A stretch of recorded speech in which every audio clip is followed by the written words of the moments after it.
Arrivals. The train now standing at platform 5 will be the 10:25 to Exeter St David's, calling at Reading, Pewsey, Westbury and Taunton. Excuse me? Mr. Ward? Yes? I'm Charles Archer from Continental Computers. How do you do? How do you do? Thank you for coming to meet us. Not at all. Did you have a good trip? Yes, thank you. Oh, I'd like you to meet Philip Mason. He's our sales manager. How do you do? The train now standing at platform 3 is the 10:20 intercity service to Bristol.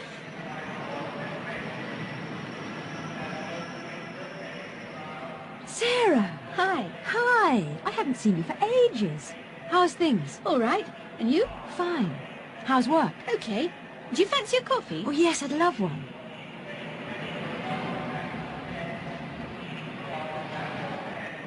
The train now arriving at platform 2 is the 9:12 from Oxford. Hello, Dorothy. Hello, Margaret. How are you? Very well, thanks. And you? Oh, I'm fine. How's the family? Well, they're all fine.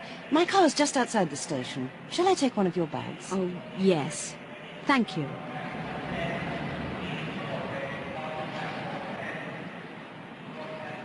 The next train leaving from platform 9 will be the 10:25 intercity service to Plymouth and Penzance.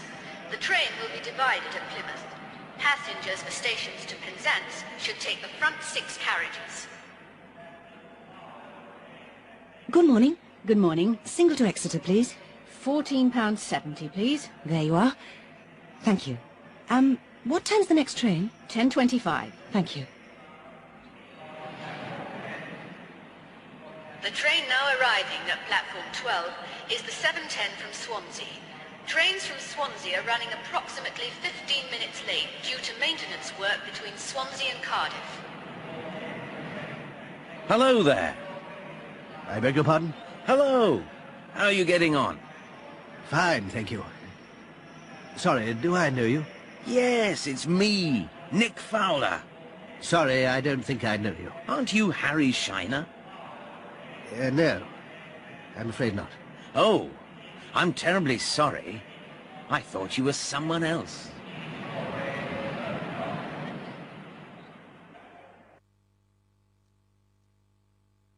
Is everything ready? This Is Your Life is one of the most popular programs on British and American television. Every week a famous person is invited to a television studio without knowing that he or she will be the subject of the program. The compere meets the person outside the studio and says, "This is your life." The person then meets friends and relatives from his or her past and present. Studio 4 is where the program is recorded. The program begins at 8 o'clock. It's 6:45 now, and the director is checking the preparations with his new production assistant. The subject of tonight's show will be an actor, Jason Douglas. The compere, as usual, will be Terry Donovan. Let's just check the arrangements. We're bringing Jason Douglas here in a studio car. He thinks he's coming to a discussion program. The driver has been told to arrive at exactly 7:55. Now the program begins at 8 o'clock. At that time, Jason will be walking to the studio. Terry Donovan will start his introduction at 8:01, and Jason will arrive at 8:02. Terry will meet him at the studio entrance. Camera 4 will be there. Then he'll take him to that seat. It'll be on camera 3. Jason will be sitting there during the whole program. For most of the show, Terry will be standing in the middle, and he'll be on camera 2. The guests will come through that door, talk to Terry and Jason, and then sit over there. Now, is that all clear? Yes, there's just one thing. Well, what is it? Who's going to look after the guests during the show? Pauline is. And where will they be waiting during the show? In room 401, as usual. Pauline will be waiting with them, and she'll be watching the show on the monitor. She'll tell them 2 minutes before they enter. I think that's everything. This Is Your Life.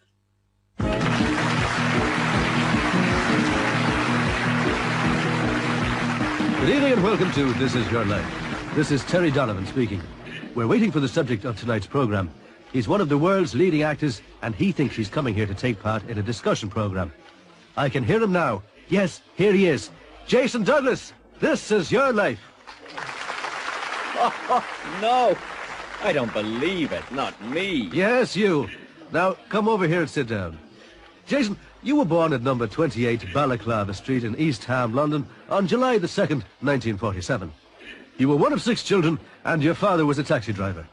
Of course, your name was then Graham Smith. Now, do you know this voice? I remember Jason when he was 2. He used to scream and shout all day. Susan! Yes, all the way from Sydney, Australia. She flew here specially for this program. It's your sister, Susan Fraser. Susan! Why didn't you tell me? Oh, this is wonderful. Yes, you haven't seen each other for 13 years. Take a seat next to him, Susan. You started school at the age of 5 in 1952, and in 1958 you moved to Lane End Secondary School. Do you remember this voice? Smith, stop looking out of the window. Oh, no! It's Mr. Hooper. Your English teacher, Mr. Stanley Hooper. Was Jason a good student, Mr. Hooper? Eh? No, he was the worst in the class. But he was a brilliant actor, even in those days. He could imitate all the teachers. Thank you, Mr. Hooper. You can speak to Jason later. Well, you went to the London School of Drama in 1966 and left in 1969. In 1973, you went to Hollywood. Do you know this voice? Hi, Jason. Can you ride a horse yet? Maria Montrose, who's come from Hollywood to be with you tonight. Hello, Jason. Oh, it's great to be here. Hello, Terry. Jason and I were in a movie together in 1974. Jason had to learn to ride a horse. Well, Jason doesn't like horses very much. Like them? I'm terrified of them. Anyway, he practiced for 2 weeks. Then he went to the director, it was Charles Orson, and said, "What do you want me to do?" Charles said, "I want you to fall off the horse." Jason was furious. He said, "What? Fall off? I've been practicing for 2 weeks. I could fall off the first day without any practice."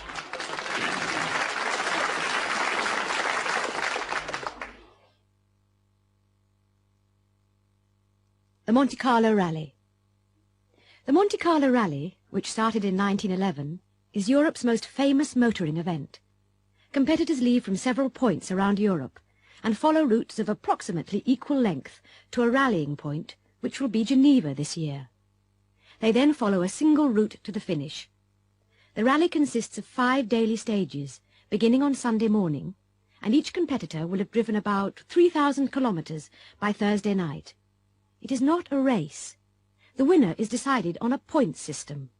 Drivers have to maintain an average speed between control points, and there are also special tests of driving skill in different conditions on the way. This is Radio Wessex on 203 meters medium wave. It's 9 o'clock on Monday the 25th of January, and this is Barry King reporting from Dover. The British competitors in the Monte Carlo Rally have just arrived here at the end of the second stage in this year's competition. Russell Cook, who's driving a Sunbeam Lotus, is leading. The Triumph, driven by Tony Bond, who won last year's rally, crashed in Yorkshire this morning. Tony was unhurt, but will be unable to continue. 7 other cars are withdrawn due to bad weather conditions. Tonight, the cars, which left from Glasgow on Sunday morning, will be crossing the English Channel.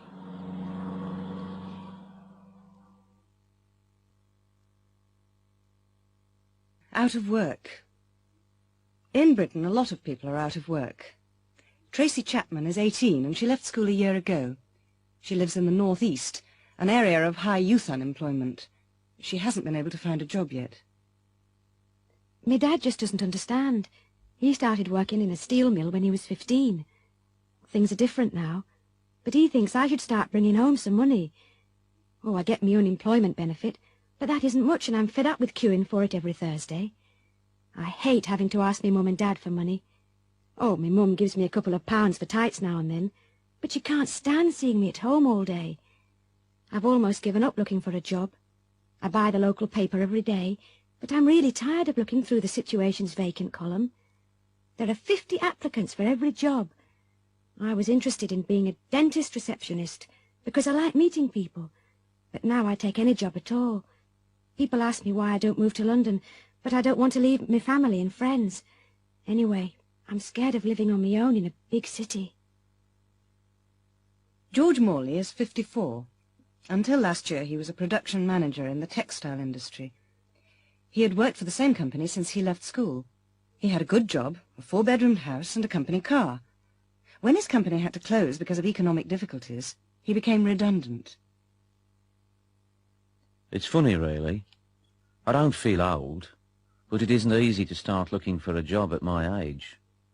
I've had so many refusals. Now I'm frightened of applying for a job. All the interviewers are 20 years younger than me. You see, I'm interested in learning a new skill, but nobody wants to train me. I can see their point of view. I'll have to retire in 10 years. It's just, well, I'm tired of sitting around the house. I've worked hard for nearly 40 years, and now I'm terrified of having nothing to do. When I was still with Lancastrian Textiles, I was bored with doing the same thing day after day, but now I'd really enjoy doing a job again. Any job, really. It's not the money. I got good redundancy pay, and the house is paid for, and I've given up smoking. No, it's not just money. I just need to feel, well, useful. That's all. Battle of Trafalgar Street.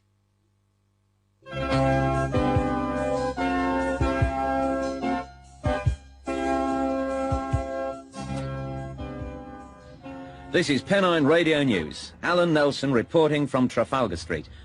Mr. Hardy, the Tadworth housing officer, has agreed to speak to us.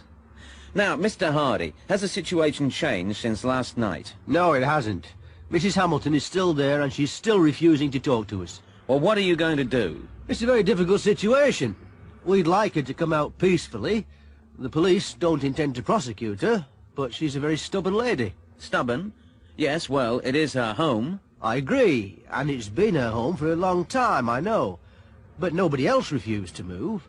You see, a lot of people in this area are living in substandard accommodation, and we are going to build over 300 flats on this site.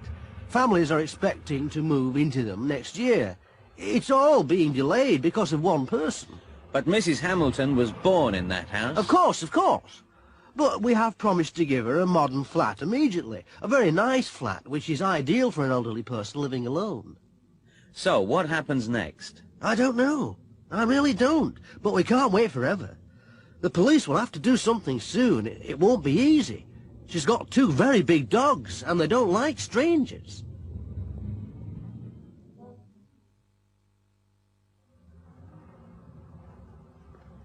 We have also managed to arrange an interview with Mrs. Hamilton. She has decided to speak to us, but she has demanded to see me alone. Mrs. Hamilton. Who are you? I'm Alan Nelson, Pennine Radio News. Well, don't come any closer or I'll let the dogs out. Down, Caesar. Sit, boy. I'm sure our listeners would like to hear your side of the story. There's not much to say. I'm not moving. I was born here. I had my children here, and I intend to die here. But the council really need to have this land, and they have arranged to provide a new flat for you. Oh, yes, I know. But I can't take my dogs with me. And I need to have company. My dogs are all I've got. Down, boy. How long can you stay here? Oh, I've got plenty of food. The council have threatened to cut off the water and electricity, but I'll be all right. Well, thank you, Mrs. Hamilton, and good luck. And you can tell the council from me, I want another house where I can keep me dogs, not a little flat in a bloody high-rise block.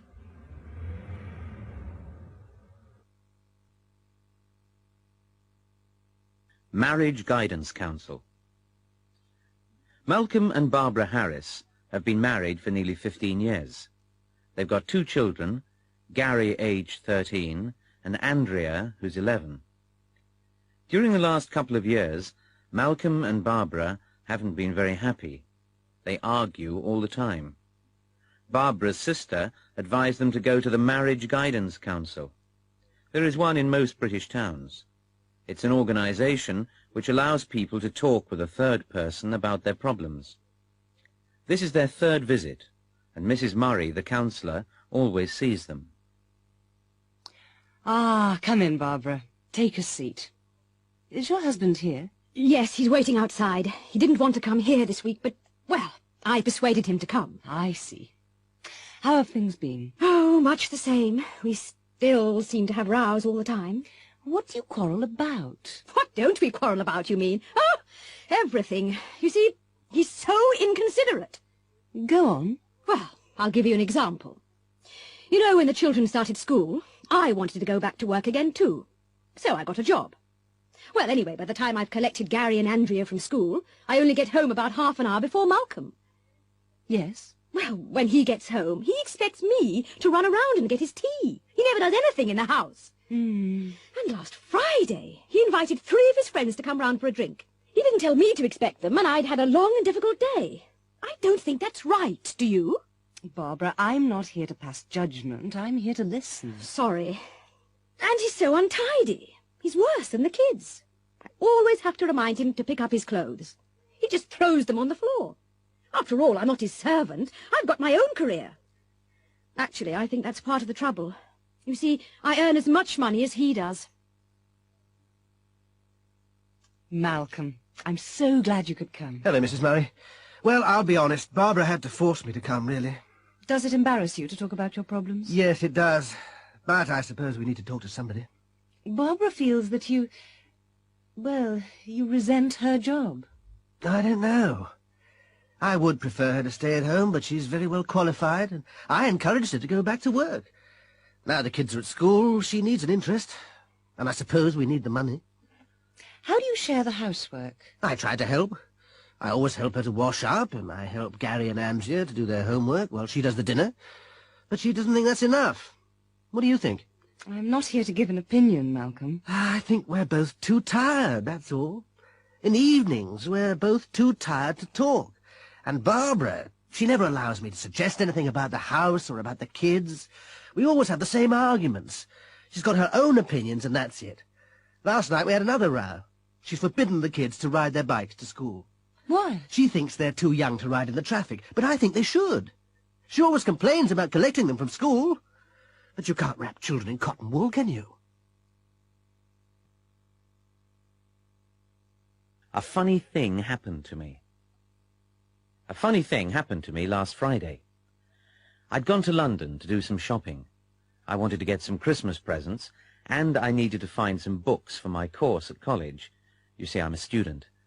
I caught an early train to London, so by early afternoon I'd bought everything that I wanted. Anyway, I'm not very fond of London, all the noise and traffic, and I'd made some arrangements for that evening. So I took a taxi to Waterloo Station. I can't really afford taxis, but I wanted to get the 3:30 train. Unfortunately, the taxi got stuck in a traffic jam, and by the time I got to Waterloo, the train had just gone. I had to wait an hour for the next one. I bought an evening newspaper, the Standard, and wandered over to the station buffet. At that time of day, it's nearly empty, so I bought a coffee and a packet of biscuits, chocolate biscuits. I'm very fond of chocolate biscuits. There were plenty of empty tables, and I found one near the window. I sat down and began doing the crossword. I always enjoy doing crossword puzzles. After a couple of minutes, a man sat down opposite me. There was nothing special about him, except that he was very tall. In fact, he looked like a typical city businessman. You know, dark suit and briefcase. I didn't say anything, and I carried on with my crossword.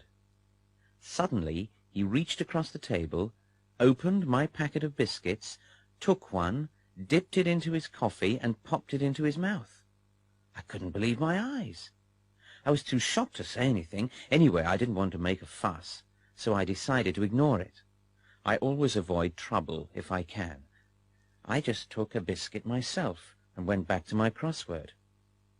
When the man took a second biscuit, I didn't look up and I didn't make a sound. I pretended to be very interested in the puzzle.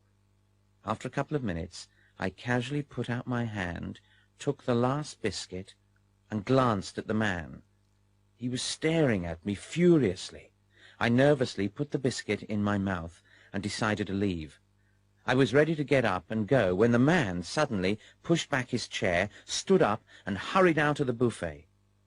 I felt very relieved and decided to wait 2 or 3 minutes before going myself. I finished my coffee, folded my newspaper and stood up. And there, on the table where my newspaper had been, was my packet of biscuits. Polite requests. Max Millwall used to be a popular comedian on British radio. He's nearly 70 now, but he still performs in clubs in the Midlands and north of England. He's on stage now at the All-Star Variety Club in Wigan.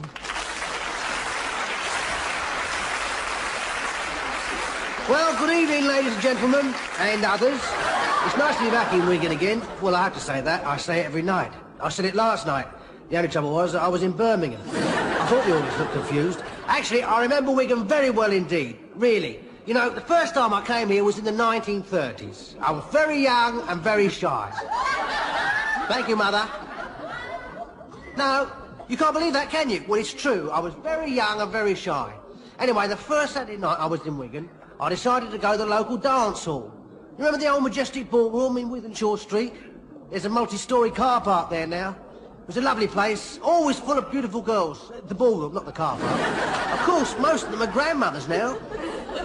Oh, you were there too, were you, love? I was much too shy to ask anyone for a dance, so I sat down at a table and I thought I'd watch for a while. You know, see how the other lads did it. At the next table there was a lovely girl in a blue dress.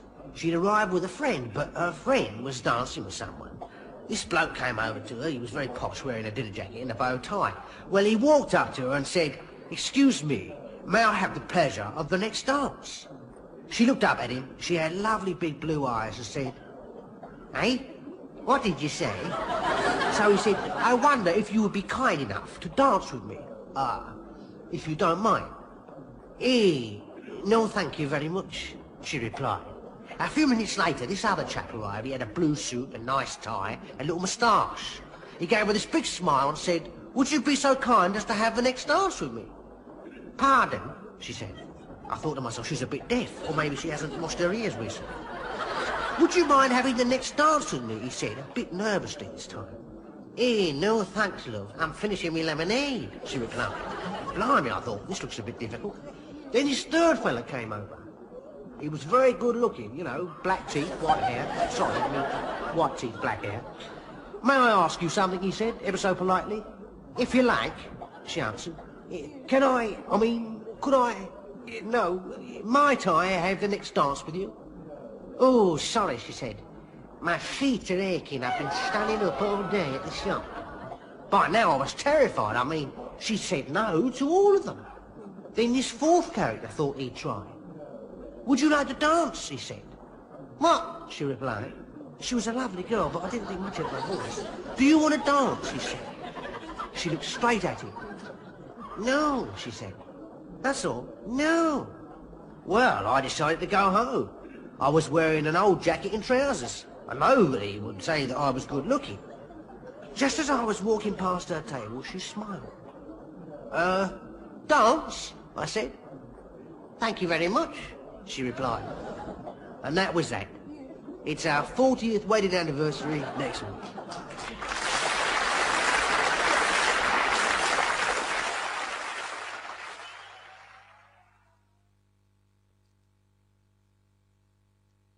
Polite requests. Mike, Yes? shut the door, will you? It's freezing in here. Right. Sorry.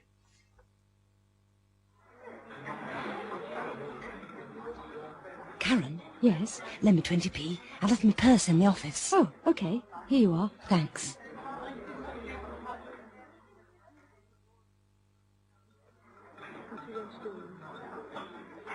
Excuse me, could you pass me the sugar? Oh, yes, of course. There you are. Thank you very much.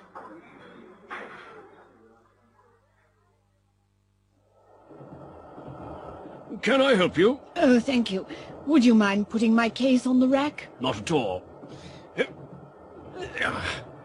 you are. Oh, thank you so much. You're very kind.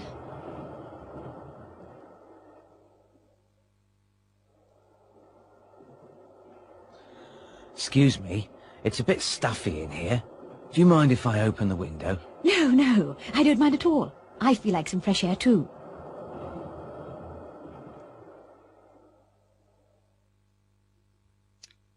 Excuse me, Mrs. Howe. May I ask you something? Yes, Wendy. What is it? May I have the day off next Friday? Well, we're very busy. Is it important? Yes, it is really. It's my cousin's wedding. Oh, well, of course you can.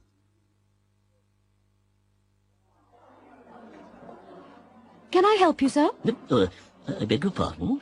Can I help you, sir? Oh, no. No, thank you. I'm just, looking.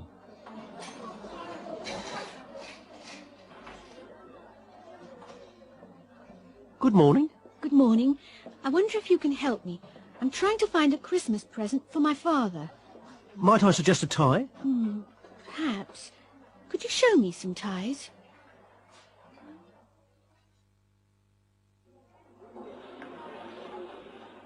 Excuse me. Yes? I wonder if you'd be kind enough to get me one of those tins on the top shelf. I can't reach it. Certainly. There you are. Thank you very much indeed.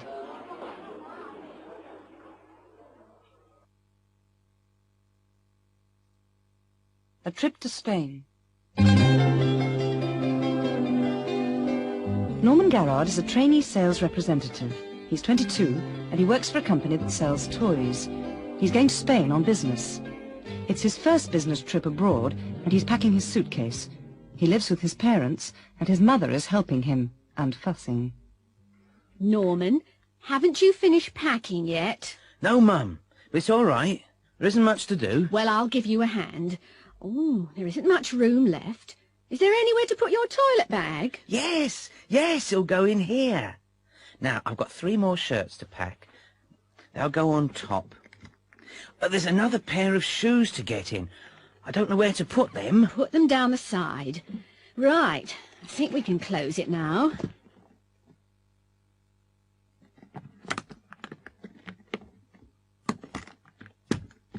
Right, where's the label? Which label, dear? The airline label to put on the suitcase.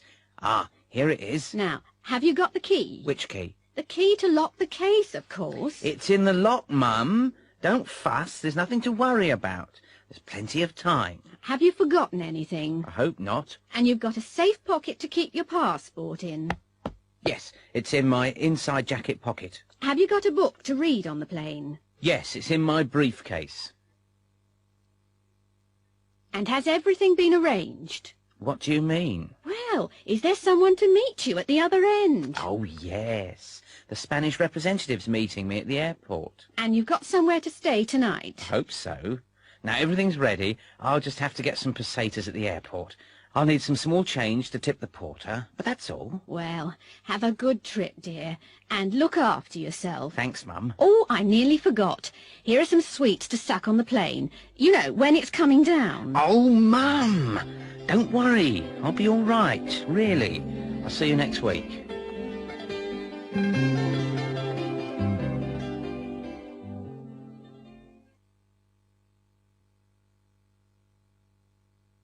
Flying to Spain.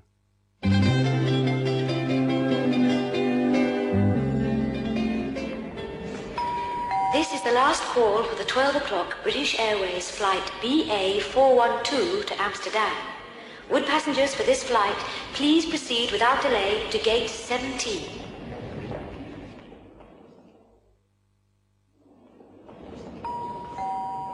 Scandinavian Airlines announced the departure of the 12:05 flight SK526 to Stockholm. This flight is now boarding at gate 8.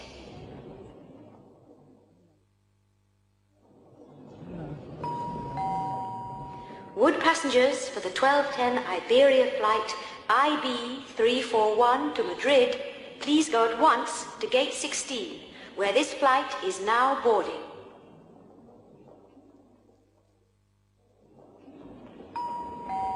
Alitalia regret to announce that their 12:15 flight AZ281 to Rome will be delayed for approximately 30 minutes.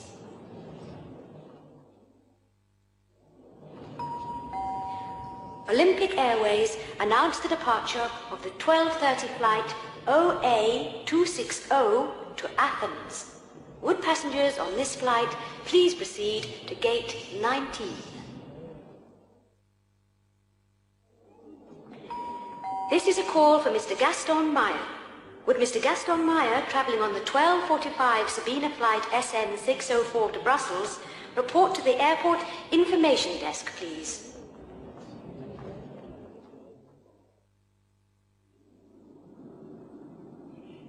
Good afternoon, ladies and gentlemen. Captain Perez and his crew welcome you aboard Iberia flight IB341 to Madrid. I am sorry to announce a slight delay.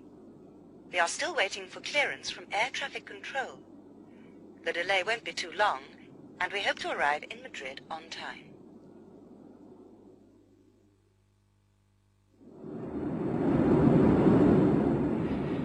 This is your captain speaking. We are now passing over the English coast. Our Boeing 727 is cruising at a height of 30,000 feet, and our speed is approximately 560 miles per hour. The temperature in Madrid is 18 degrees Celsius, and it is a clear and sunny day. We expect to pass through some slight turbulence, and would recommend passengers to remain in their seats and keep their belts fastened.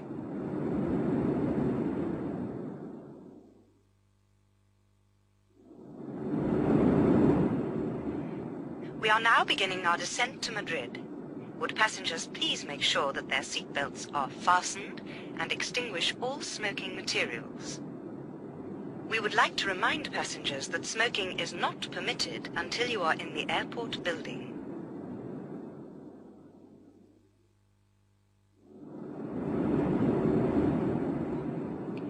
We hope you had a pleasant and enjoyable flight. We would like to thank you for traveling on Iberia, and we hope to see you again soon. Would passengers please remain seated until the plane has come to a complete stop and the doors have been opened.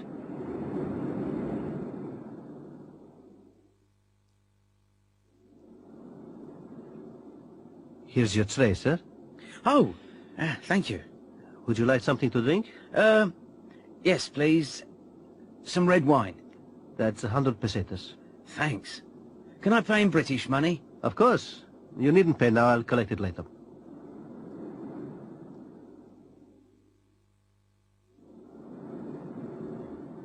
Spanish national or non-Spanish, sir? I'm British. Would you mind completing this landing card, sir? Right, thank you.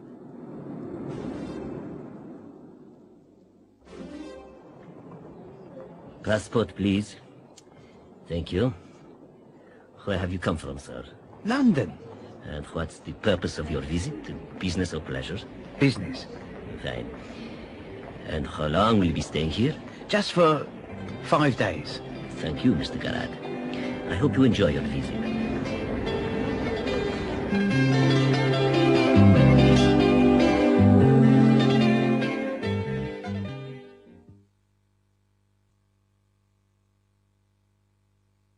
Money, money, money. Excuse me, Yes, miss. how much do you want for this plate? Let me see. Oh, yes. That's a lovely example of Victorian brass. It's worth 20 quid. £20? Well, that's too much for me. It's a pity, it's really nice. Ah, I said it's worth 20 quid. I'm only asking 15 for it.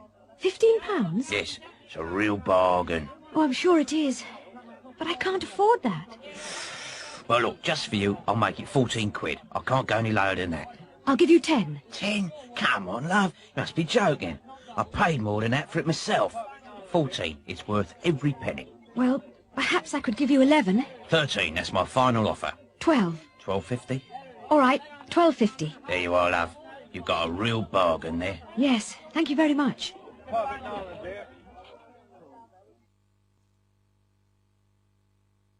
Inside Story.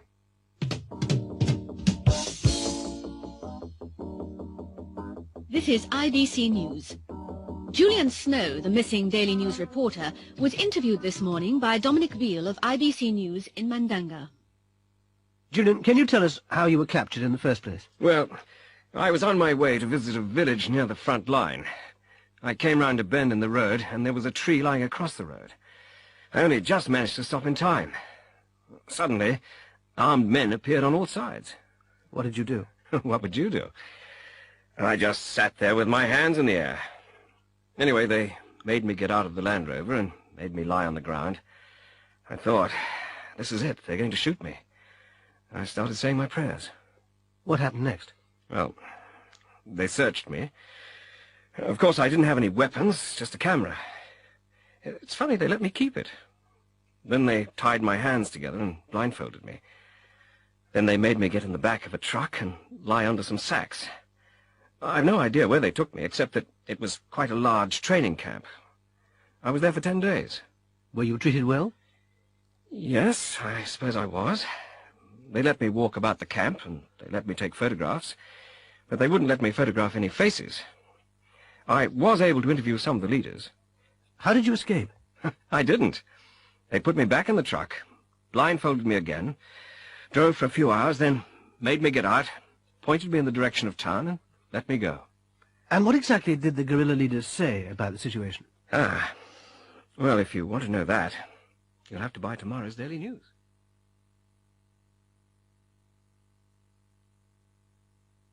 Preferences. What are you doing tomorrow night? Nothing. Why? Well, do you like jazz? Yes, I do, very much. Which do you like best, modern or traditional? I like both, really. There's a weather report concert at the Hammersmith Odeon. Would you like to come? Oh, yes, they're my favourite group. Lisa, look over here. They've got a very good selection of Levi cords. Oh, yes, and they got my size, too. But only in navy blue and black. Which do you prefer? I don't like either of them very much. I really wanted green. They haven't got green in your size. Go on, try a pair on. No, I prefer to look somewhere else.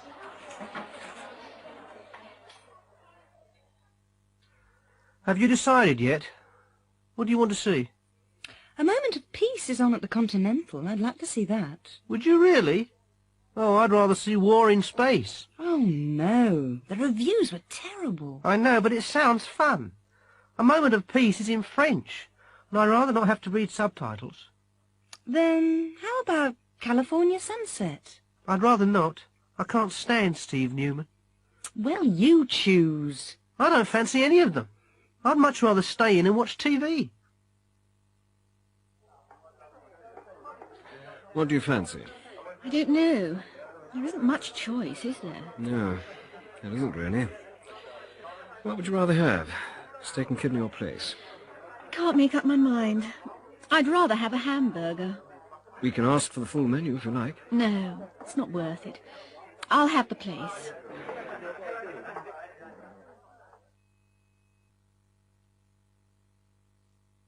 Where have all the fans gone?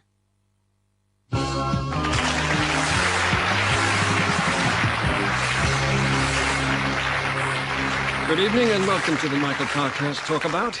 In tonight's Talkabout, we're looking at the problem of soccer's missing millions. Since 1950, attendance at football matches has fallen by nearly 50%. Many clubs are in financial trouble, and tonight we hope to identify the major causes and discuss some possible solutions.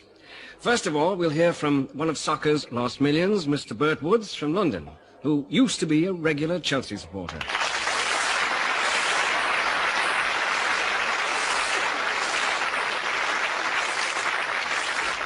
I stopped going 5 or 6 years ago. Rather stay at home, watch it on telly. You get a better view. I don't like the action replays. I'm too afraid to go now, really. All this violence, you know. When I was a lad, there was the occasional fight on the terraces, but nothing like you see these days. Whole gangs of teenagers who aren't interested in football. Somebody ought to do something about it. These kids aren't real fans. They just come looking for trouble. The police ought to sort out the real fans from the troublemakers. You know, I always used to go with my dad, but I wouldn't take my kids. There's too much foul language. And I don't only blame the kids. There ought to be more discipline at home and in schools.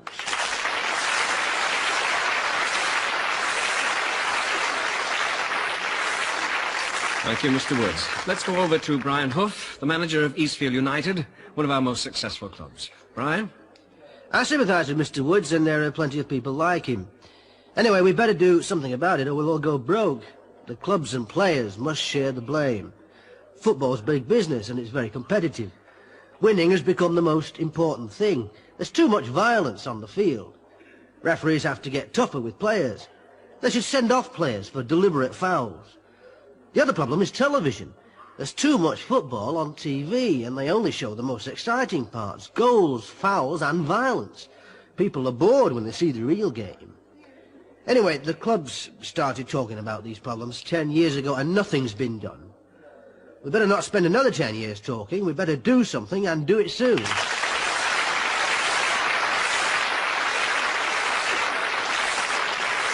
Our next guest is a young fan, Kevin Dolan, a Manchester United supporter who is 16 years old. What do you think, Kevin? Well, I'm not one of soccer's missing millions.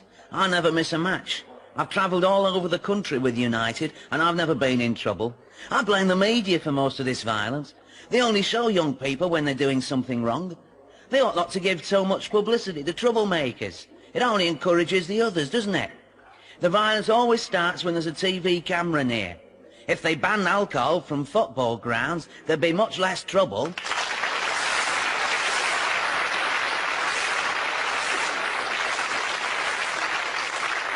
Thank you, Kevin. Our last speaker is Jimmy McTavish, the ex-Scotland striker, who has just returned from the United States after spending 2 years with Miami Galaxy. Well, Jimmy, what ought we to do? I agree with a lot of what's been said, Michael, but hadn't we better look at some solutions? I've been playing in the States for the last 2 seasons, and I haven't seen any violence over there. A football match is a day out for the family. More than half the supporters are women and children, and there are much better facilities. Everybody gets a comfortable seat. There are good restaurants, and there's entertainment before and after the game, and at half-time. Football stadiums are old, cold, and dirty over here. We'd better take a good look at American soccer. I think we've got a lot to learn. Entertainment is what football is all about, and we'd better not forget it.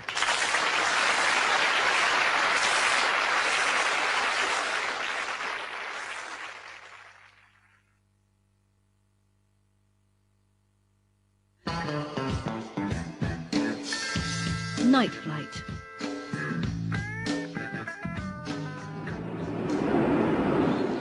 This is Captain Cook speaking. Our estimated time of arrival in Brisbane will be 1 a.m., so we've got a long flight ahead of us. I hope you enjoy it. Our hostesses will be serving dinner shortly. Thank you.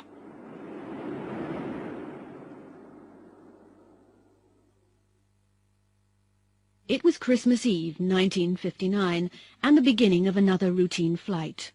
The hostesses started preparing the food trays. A few of the passengers were trying to get some sleep, but most of them were reading. There was nothing to see from the windows except the vast blackness of the Australian desert below. There was nothing unusual about the flight, except perhaps that the plane was nearly full. A lot of the passengers were travelling home to spend Christmas with their families. The hostesses started serving dinner. It was a smooth and quiet flight. The hostesses had finished collecting the trays, and they were in the galley putting things away, when the first buzzers sounded. One of the hostesses went along the aisle to check. When she came back, she looked surprised. "It's amazing," she said. "Even on a smooth flight like this, 2 people have been sick." 20 minutes later, nearly half the passengers were ill, dramatically ill. Several were moaning and groaning, some were doubled up in pain, and 2 were unconscious. Fortunately, there was a doctor on board, and he was helping the hostesses. He came to the galley and said, "I'd better speak to the captain. This is a severe case of food poisoning. I think we'd better land as soon as possible." "What caused it?" asked one of the hostesses. "Well," replied the doctor, "I had the beef for dinner, and I'm fine. The passengers who chose the fish are ill." The hostess led him to the flight deck. She tried to open the door. "I think it's jammed," she said. The doctor helped her to push it open. The captain was lying behind the door. He was unconscious.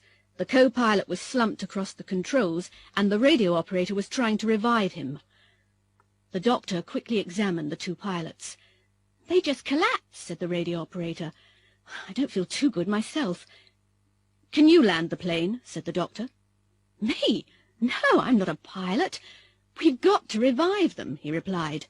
"The plane's on automatic pilot. We're okay for a couple of hours." "I don't know," said the doctor. "They could be out for a long time." "I'd better contact ground control," said the radio operator. The doctor turned to the hostess. "Perhaps you should make an announcement. Try to find out if there's a pilot on board." "We can't do that," she said. "It'll cause a general panic." "Well, how the hell are we going to get this thing down?" said the doctor. Suddenly, the hostess remembered something. "One of the passengers. I overheard him saying that he'd been a pilot in the war. I'll get him." She found the man and asked him to come to the galley. "Didn't you say you used to be a pilot?" she asked. "Yes, why? The pilot's all right, isn't he?" She led him to the flight deck. They explained the situation to him. "You mean you want me to fly the plane?" he said. "You must be joking. I was a pilot, but I flew single-engine fighter planes, and that was 15 years ago. This thing's got 4 engines. Isn't there anybody else?" he asked. "I'm afraid not," said the hostess. The man sat down at the controls. His hands were shaking slightly. The radio operator connected him to air traffic control. They told him to keep flying on automatic pilot towards Brisbane and to wait for further instructions from an experienced pilot. An hour later, the lights of Brisbane appeared on the horizon. He could see the lights of the runway shining brightly beyond the city. Air traffic control told him to keep circling until the fuel gauge registered almost empty. This gave him a chance to get used to handling the controls. In the cabin, the hostesses and the doctor were busy attending to the sick. Several people were unconscious. The plane circled for over half an hour. The passengers had begun to realize that something was wrong. "What's going on? Why don't we land?" shouted a middle-aged man. "My wife's ill. We've got to get her to hospital." A woman began sobbing quietly. At last the plane started its descent. Suddenly there was a bump which shook the plane. "We're all going to die!" screamed a man. Even the hostesses looked worried as panic began to spread through the plane. "It's all right," someone said. "The pilot's just lowered the wheels, that's all." As the plane approached the runway, they could see fire trucks and ambulances speeding along beside the runway with their lights flashing. There was a tremendous thump as the wheels hit the tarmac, bounced twice, raced along the runway and screeched to a halt. The first airport truck was there in seconds. "That was nearly a perfect landing. Well done," shouted the control tower. "Thanks," said the man. "Any chance of a job?"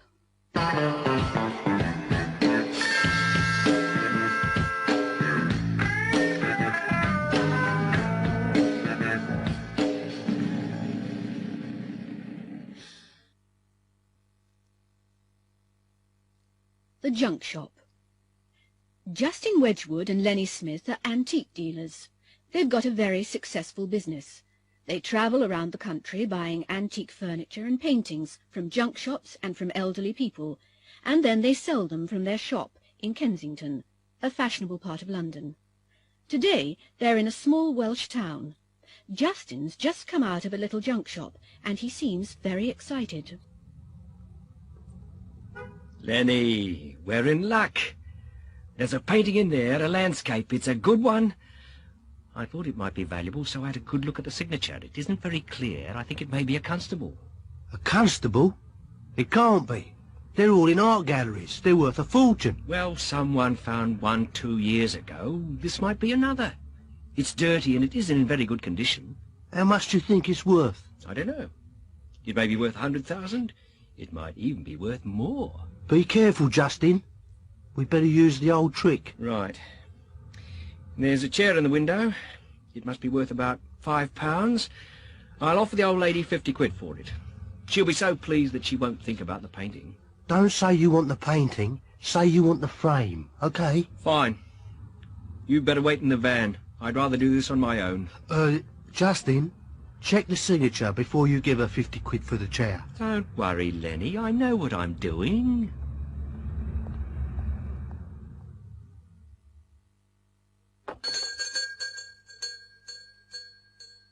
I'll be with you in a minute.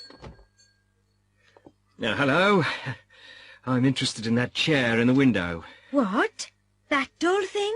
It's been there for years. Has it? It's very nice. I think it could be Victorian. Really? Yes, I think I'm right. I've seen one or two other chairs like it. I think I could get a good price for that in London. I'll offer you, £50. 50? You must be mad, man. No, it's a fair price. Well then, it's yours. Here you are, then. £50. Goodbye. Oh, by the way, that painting's in a nice frame. It's a nice picture, dear. Early 19th century, I've heard. Oh, no, it can't be.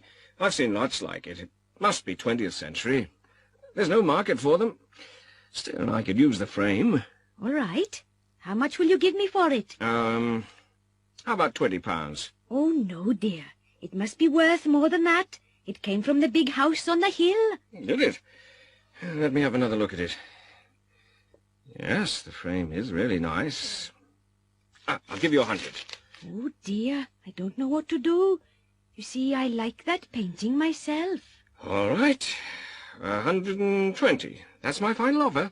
Shall we say 150? Okay, it's a deal. Shall I wrap it for you? No, I've got the van outside. It was nice doing business with you. Goodbye. Bye-bye, dear. Thank you. Owen! Yes, my love? I've sold another of your imitation constables. You'd better bring another one downstairs. If the paint's dry. The gentleman who bought it seemed very pleased with it.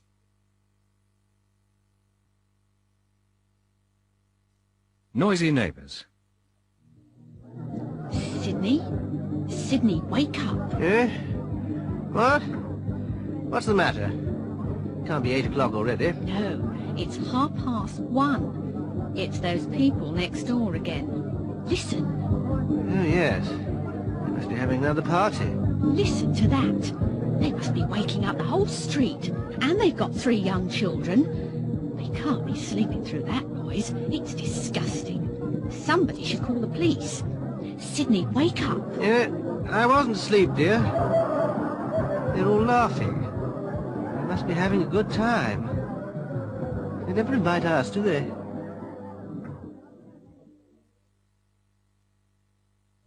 Sydney. Yes, dear. What is it now? Listen. They must be leaving. Oh, thank goodness for that. Maybe we'll get some sleep. I hope so. It's nearly 3 o'clock. Good night, dear. Oh, hell, they're having a row now. I'm not surprised. They always have rows after parties. Oh, they must be throwing the pots and pans again. No, I think that was a plate, dear. Or maybe the television. They'll be sorry in the morning. Sydney, wake up. Oh, what's that? You can't be hammering at this time of night. What time is it? 4 o'clock. What can they be doing at 4 o'clock in the morning? I can't hear any voices. Go back to sleep, Sybil.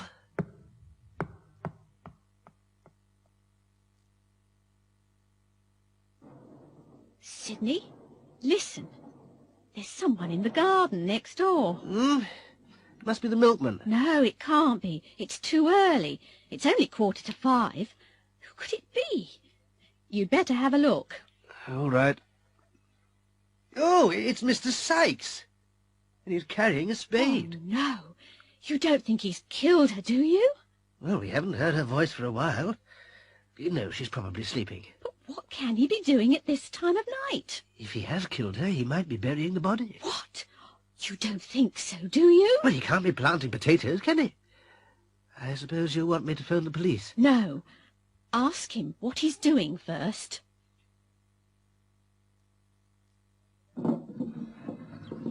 Hello there, Mr. Sykes. You're up early this morning? I haven't been to bed yet. We had a party last night. Hope we didn't keep you awake. Oh, no, we didn't hear anything. Nothing at all. Well, it was a pretty noisy party. My wife knocked over the goldfish tank while we were clearing up. The poor fish died. I'm just burying them before the children wake up.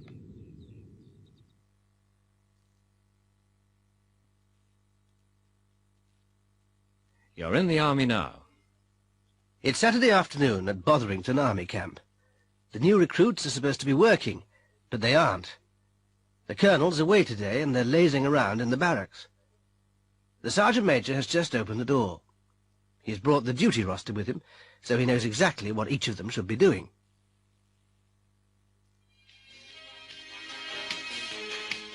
Hello, what's going on here? Smith? What are you doing? I'm listening to the radio, sir. And what are you supposed to be doing, Smith? I'm not sure, sir. Well, let me tell you, Smith. You are supposed to be mowing the lawn. Yes, sir. I'm sorry, sir. It won't happen again, sir. It had better not, Smith. And when I come back, Smith, you better be mowing that grass. Do you understand? Yes, sir. This isn't a holiday camp.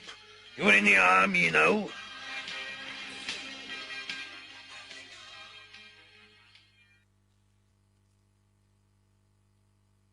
Migration. One of the greatest mysteries of nature is the instinct to migrate. Every year, millions of creatures feel the need to move for one reason or another. Most of us have seen the arrival or departure of migrating flocks of birds.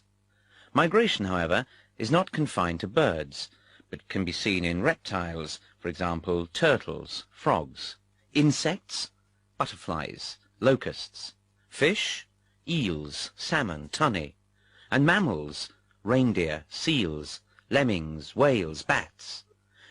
Many of these creatures succeed in navigating over long distances.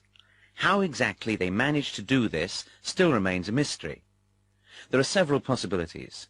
They may navigate by using one or more of the following: the sun, the stars, the Earth's magnetic field. When a small bar magnet is attached to a pigeon, it is unable to navigate. A sense of smell. Geographical features. Birds flying from North Africa to France seem to follow coastlines and valleys. Changes in temperature. Salmon can detect a change in water temperature as small as 0.03 degrees centigrade. Sound. Whales and bats seem to use sonar. Experiments suggest that these navigational abilities are partly instinctive. In one famous experiment, a young seabird from the island of Stockholm off the Welsh coast was taken across the Atlantic by plane to Boston, 5,100 kilometers away. It was released and was back in its nest 12.5 days later.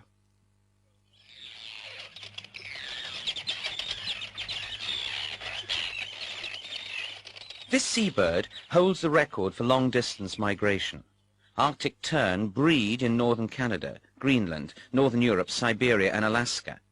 In late August they set off on a 17,500 kilometer journey which takes them south past the west coasts of Europe and Africa to the tip of southern Africa, 14,000 kilometers in 90 days. They then fly round to the Indian Ocean and down to Antarctica, where they spend the Antarctic summer. On the way back, they sometimes make a complete circuit of Antarctica before returning to their breeding grounds. The round trip is over 35,000 kilometers in 8 months, 240 kilometers a day when they're flying. The Arctic tern sees more hours of daylight than any other creature because it experiences 2 summers a year, one in the Arctic region and one in the Antarctic. These regions have almost constant daylight in summer. One tern, which was ringed in Norway as a chick, died in exactly the same place 27 years later. Presumably, it had made the journey 27 times. European freshwater eels, which look like snakes but are really fish, begin and end their lives in the Sargasso Sea, southeast of Bermuda. As eggs and larvae, they drift for 3 years towards Europe, changing both shape and color as they reach the freshwater estuaries of European rivers. They spend the next 9 to 19 years in rivers, streams, lakes and ponds. As they approach old age, they seem to have an unexplained compulsion to return to the Sargasso Sea to breed. Many eels which have found their way into ponds and lakes come out of the water and travel overland, gliding through damp grass. When they reach the sea, they make their way to the Sargasso, where they breed and die. No eels make the journey twice. The eel has an acute sense of smell, which is used for navigation in local waters, but inherited memory seems the only explanation for their migration to the Sargasso. The brown lemming is a small mammal, 10 to 18 centimeters long, found all over northern Canada, Scandinavia, and northern Russia. Lemmings usually make short annual migrations in spring, traveling by night and feeding and sleeping by day.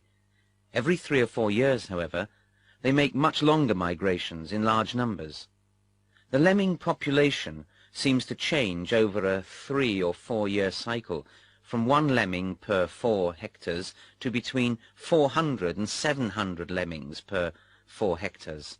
Migration seems to be a method of population control, and is most spectacular in the well-known mass suicides, where thousands of lemmings plunge over cliff tops into the sea and swim till they die of exhaustion. These mass suicides only occur infrequently, and then only in Norway, where mountains touch the sea. Nobody knows what makes them do it, but there are 2 theories. One is that migrating lemmings cross rivers and lakes and can't tell the difference between a river and the sea.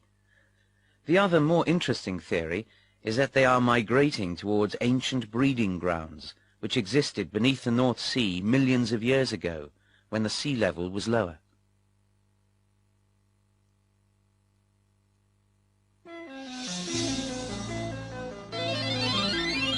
Murder at Gurney Manor.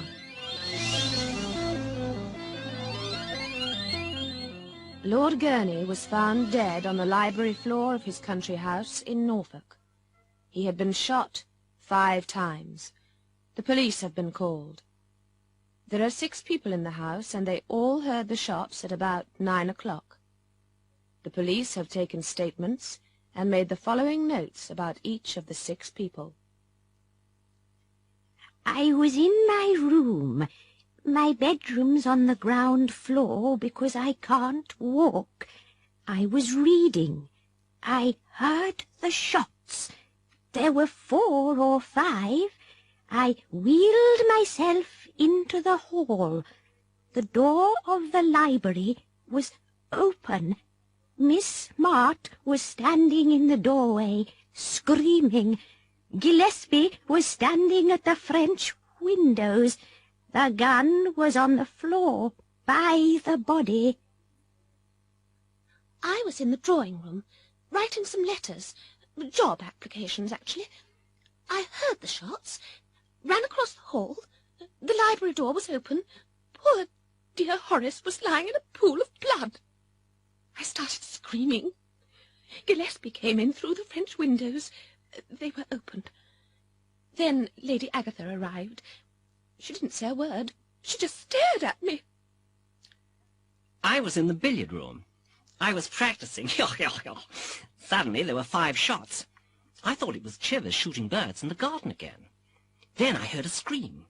It sounded like Celia, so I opened the connecting door to the library and saw Father lying there, Gillespie at the window, and Celia and Mother together in the main doorway. I couldn't believe my eyes.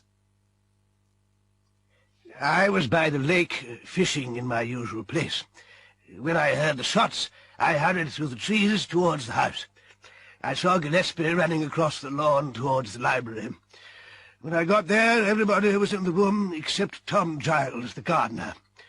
Poor old Gurney was dead. I was absolutely sure he was dead. After all, I was in the army for 20 years. I was taking my evening walk. I had just come out of the kitchen door. I was walking round the corner of the house when I heard shooting. I ran across the lawn to the French windows. I saw Lord Gurney's body and Miss Smart in the doorway. I was working in the kitchen garden. I heard shots, but that's not unusual around here. Lord Gurney and the Major are very fond of shooting. And I heard lots of screaming and shouting, so I went into the house through the kitchen door to see what was happening. And they were all there. I wasn't sorry. He deserved it. Everybody hated him.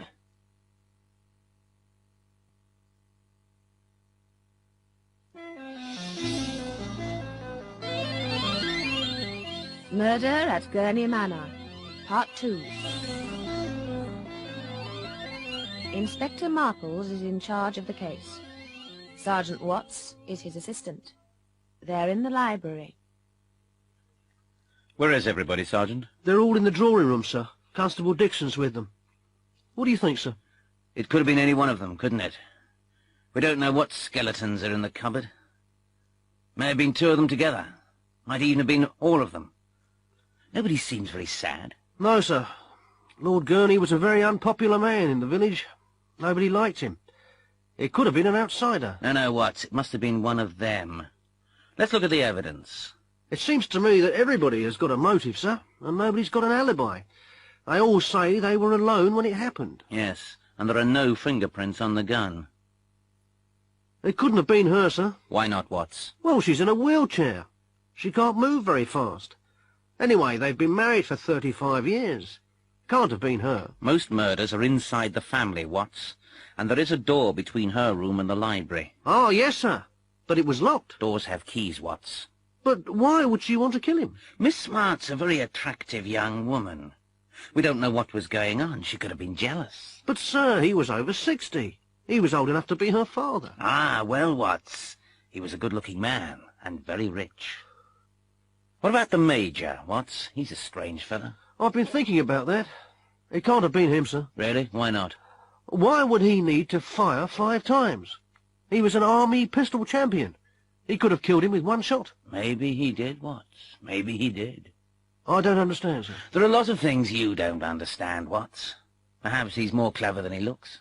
But there's no motive, sir. There may have been.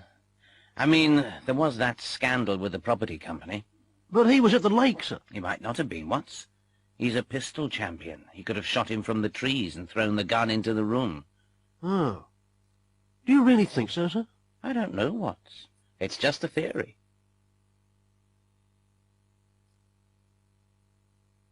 Making a complaint.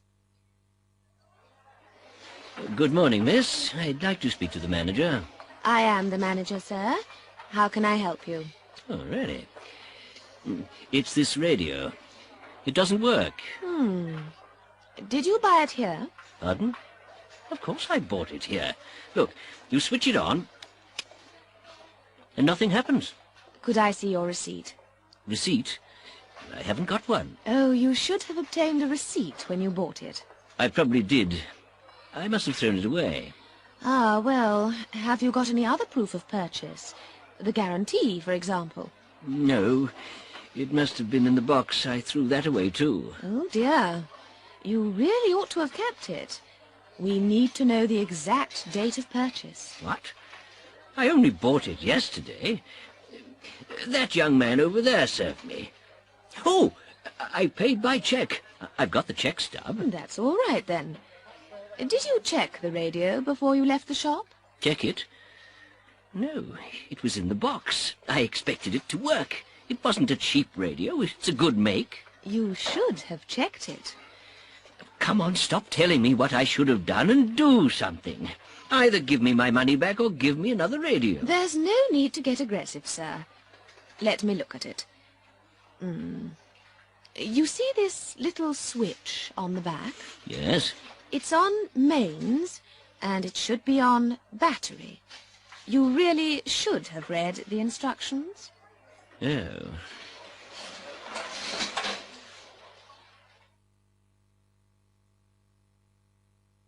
The Mary Celeste.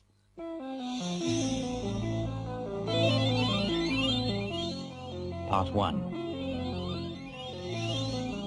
The Mary Celeste was built in 1861 in Nova Scotia, Canada, as a cargo-carrying sailing ship. When it was launched, it was given the name the Amazon. It was not a lucky ship. The first captain died a few days after it was registered, and on its first voyage in 1862 it was badly damaged in a collision. While it was being repaired in port, it caught fire. In 1863 it crossed the Atlantic for the first time, and in the English Channel it collided with another ship, which sank. The Amazon was badly damaged itself. 4 years later, in 1867, it ran aground on Cape Breton Island off the Canadian coast. The ship was almost completely wrecked and had to be rebuilt. It was then sold, and the name was changed to the Mary Celeste. Sailors are very superstitious and dislike sailing on ships which have been unlucky or which have changed their names. Many sailors refused to sail on the Mary Celeste. On November the 5th, 1872, the Mary Celeste left New York carrying a cargo of commercial alcohol to Genoa in Italy. There were 11 people on board: Captain Briggs, his wife and 2-year-old daughter, and a crew of 8. Briggs was an experienced captain and a very religious man. In his cabin there was a harmonium which was used for playing hymns. A month later, the Mary Celeste was seen by another ship, the Dei Grazia, about halfway between the Azores and the Portuguese coast. Captain Morehouse of the Dei Grazia, a friend of Captain Briggs, noticed that the ship was sailing strangely. When the Mary Celeste did not answer his signal, he decided to investigate. He sent a small boat to find out what was wrong. The Mary Celeste was completely deserted. The only lifeboat was missing. All the sails were up and in good condition. All the cargo was there. The ship had obviously been through storms. The glass on the compass was broken. The windows of the deck cabins had been covered with wooden planks. There was a meter of water in the cargo hold, which was not enough to be dangerous. The water pumps were working perfectly. There was enough food for 6 months and plenty of fresh water. All the crew's personal possessions, clothes, boots, pipes, and tobacco, etc., were on board. There were toys on the captain's bed. There was food and drink on the cabin table. Only the navigation instruments and ship's papers were missing. The last entry in the ship's logbook had been made 11 days earlier, 1,000 kilometers west, but the ship had continued in a straight line. The forehatch was found open. There were 2 deep marks on the bows near the waterline. There was a deep cut on the ship's rail made by an axe. There were old brown blood stains on the deck and on the captain's sword, which was in the cabin. Captain Morehouse put some sailors on the Mary Celeste, who sailed it to Portugal. There was a long official investigation, but the story of what had happened on the ship and what had happened to the crew still remains a mystery. Captain Morehouse and his crew were given the salvage money for bringing the ship to port. Many explanations have been suggested, but none of them have ever been proved.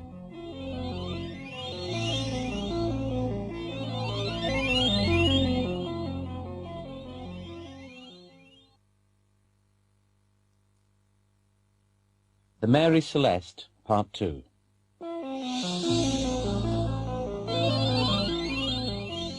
I don't know what happened, but it must have happened suddenly. Why do you think that?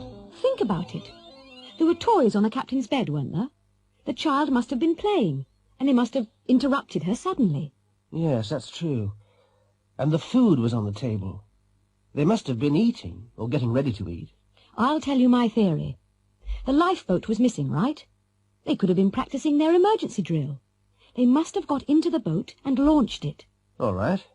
But what happened to the boat? They may have been rowing the lifeboat round the ship, and there must have been a gust of wind. Then the ship could have moved forward and run down the lifeboat. That explains the marks on the bows. Come on. They can't all have been sitting in the lifeboat. What about the captain? He should have been steering the ship.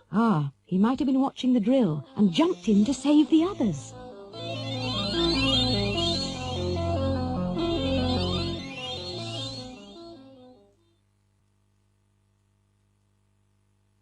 Apologies.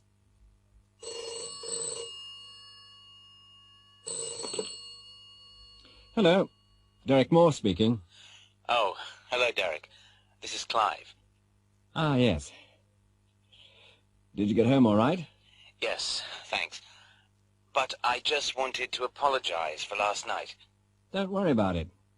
It really doesn't matter. But the carpet, it must be ruined. It was so silly of me to put the cup on the floor. Forget it, Clive. It's all right now. But it must have made an awful stain. Look, it's nothing. I was annoyed last night, but it doesn't look so bad this morning. Anyway, you must let me pay for the cleaning. Listen, Clive, accidents happen. They always do at parties. I don't want to hear any more about it, right? All right. I really am very sorry. See you on Monday. Bye.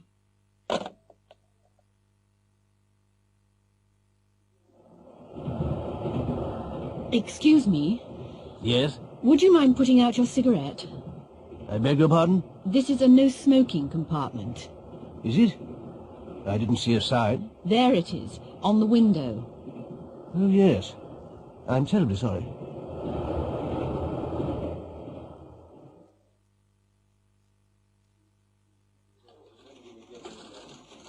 Oh, good morning, Mrs. Newbury. Good afternoon, Sharon. Late again? Oh, yes, I'm ever so sorry. I couldn't find a parking place. Perhaps you should have left home earlier. Yes, I know. It won't happen again. It had better not, Sharon. This is the third time this week.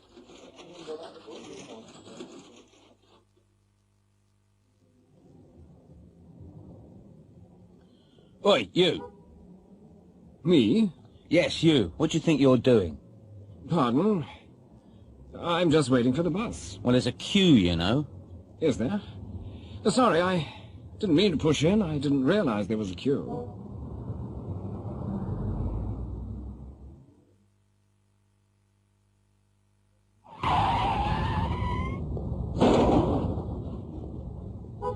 Are you okay? Yes, I'm all right, but what about my car? There's not too much damage. What? Just look at it. I only bought it last week. You shouldn't have been going so fast. Well, I'm sorry, but it wasn't my fault. Wasn't your fault? What do you mean? I had right of way. I'm afraid you didn't. You shouldn't have come out like that. Why not? There's no sign. What's that there, then? Oh, yes. The stop sign. I must have missed it. Well, you should be more careful. You could have killed us all. Yes. I'm sorry. What more can I say? All right, all right. At least nobody's hurt. Here come the police. You better explain it to them.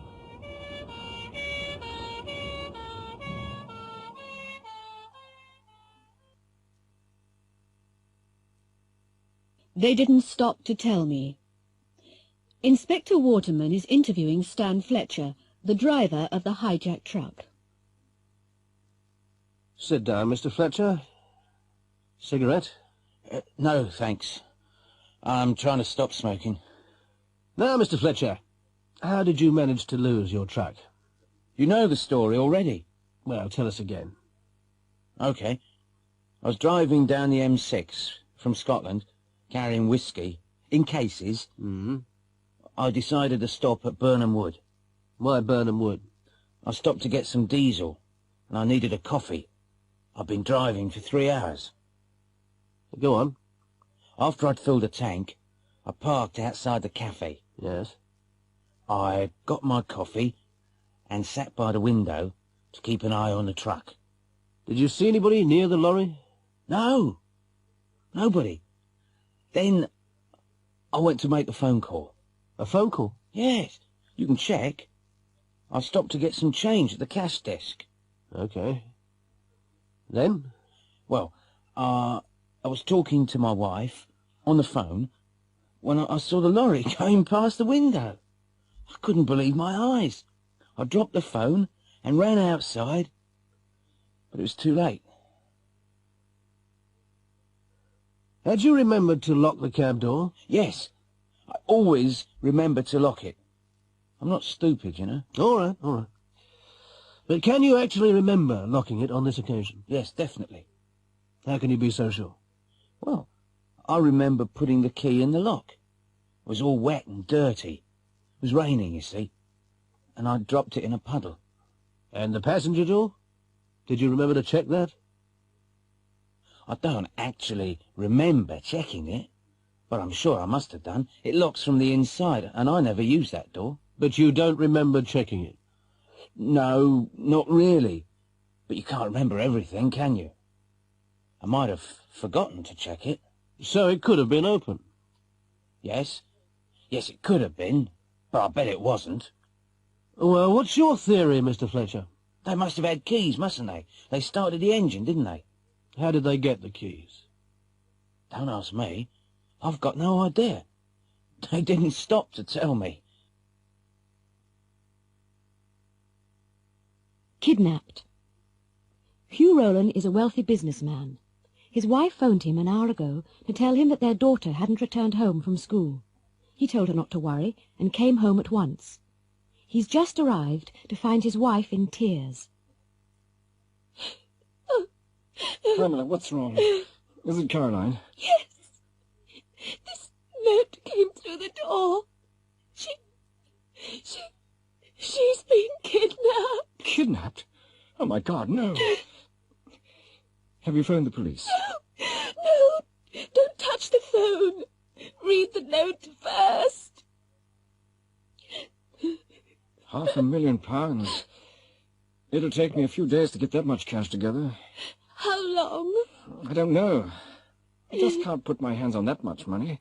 Not immediately. Maybe we should phone the police. No, not the police. If the kidnappers find out, they'll kill her. But I'll have to borrow the money. If I don't tell the police, the bank won't let me have it. Oh, Hugh, unless we do exactly what they say, we may never see her again.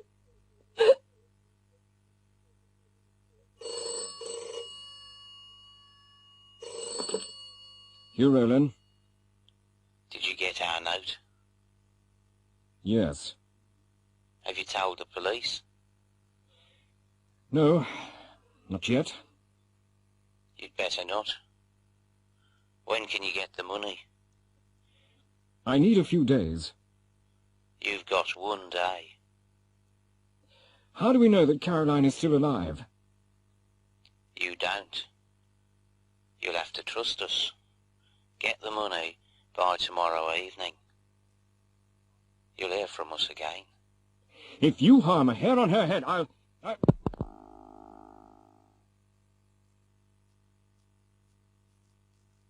Have you seen this advert? Wendy, have you seen this advert? It looks great, doesn't it? I phoned them an hour ago. They'll ring me back if they want me. Oh, they'll want you. I mean, you've got beautiful long hair. I hope so. If I go, I'll get a new hairstyle. And a day out in London. Hey, Andrew, look at this ad. That looks fun. Why don't you ring? I'd love to, but it's a waste of time. My hair's far too short. Well, I like it the way it is. Anyway, you don't know what they might do. Blue and green hair's fashionable at the moment. Oh, Andrew, I wouldn't mind that. If I had longer hair, I'd phone them.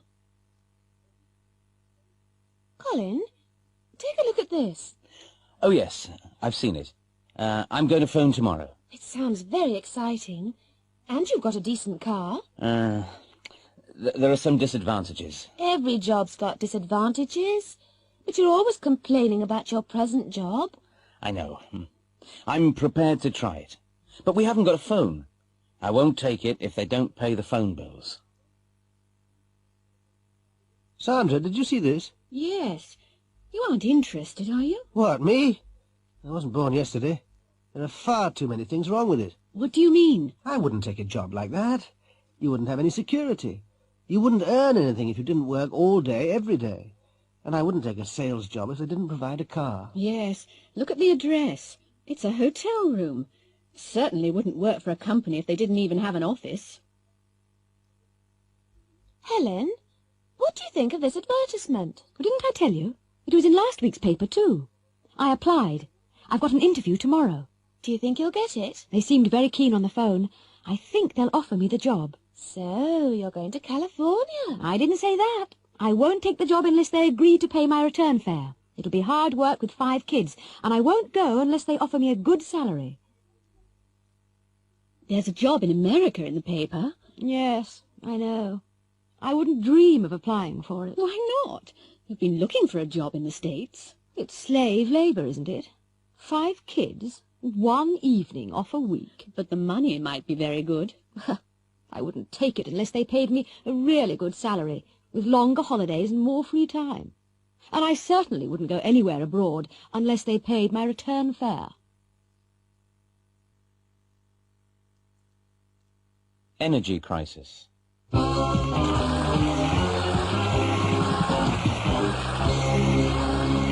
evening and welcome again to the Michael Parker's Talk. In tonight's program, we're looking at the problem of energy. The world's energy resources are limited. Nobody knows exactly how much fuel is left, but pessimistic forecasts say that there is only enough coal for 450 years, enough natural gas for 50 years, and that oil might run out in 30 years. Obviously, we have to do something, and we have to do it soon. I'd like to welcome our first guest, Professor Marvin Burnham of the New England Institute of Technology. Professor Burnham.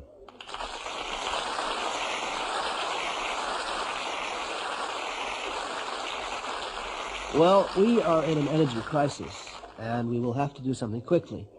Fossil fuels, coal, oil, and gas are rapidly running out. The tragedy is that fossil fuels are far too valuable to waste on the production of electricity. Just think of all the things you can make from oil. If we don't start conserving these things now, it will be too late. And nuclear power is the only real alternative. We are getting some electricity from nuclear power stations already. If we invest in further research now, we'll be ready to face the future. There's been a lot of protest lately against nuclear power. Some people will protest at anything. But nuclear power stations are not as dangerous as some people say. It's far more dangerous to work down a coal mine or on a North Sea oil rig. Safety regulations in power stations are very strict. If we spent money on research now, we could develop stations which create their own fuel and burn their own waste. In many parts of the world where there are no fossil fuels, nuclear power is the only alternative. If you accept that we need electricity, then we will need nuclear energy. Just imagine what the world would be like if we didn't have electricity. No heating, no lighting, no transport, no radio or TV. Just think about the ways you use electricity every day. Surely we don't want to go back to the Stone Age. That's what will happen if we turn our backs on nuclear research.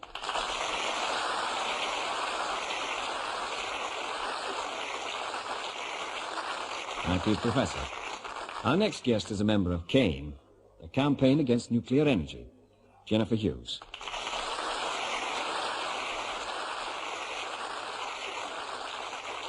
Right. I must disagree totally with Professor Burnham.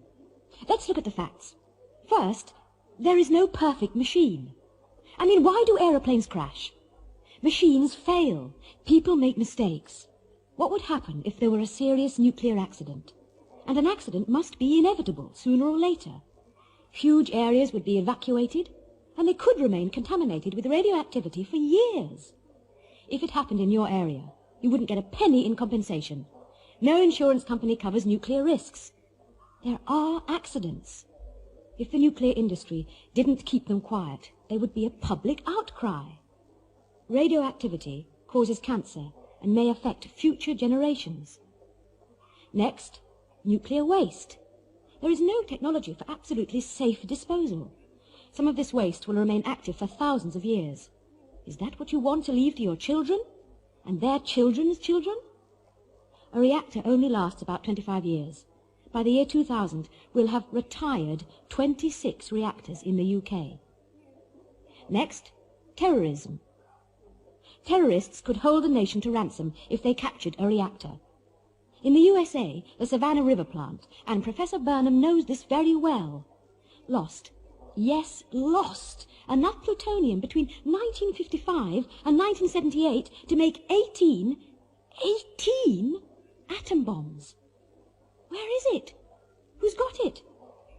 I consider that nuclear energy is expensive, dangerous, and evil. And, most of all, absolutely unnecessary. But Dr. Woodstock will be saying more about that.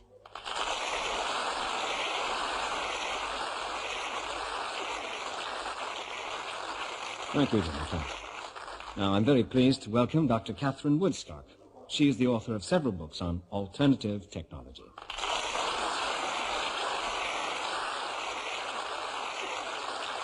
Hello.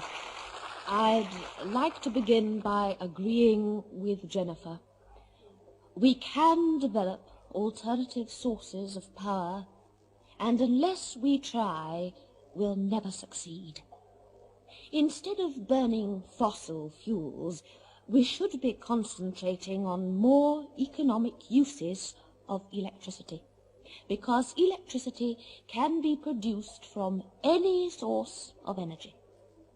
If we didn't waste so much energy, our resources would last longer. You can save more energy by conservation than you can produce for the same money. Unless we do research on solar energy, wind power, wave power, tidal power, hydroelectric schemes, etc., our fossil fuels will run out and we'll all freeze or starve to death. Other countries are spending much more than us on research, and don't forget that energy from the sun, the waves, and the wind lasts forever. We really won't survive unless we start working on cleaner, safer sources of energy.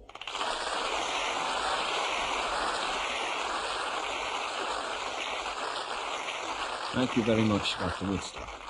Our final speaker, before we open the discussion to the studio audience, is Charles Wicks, MP, the Minister for Energy.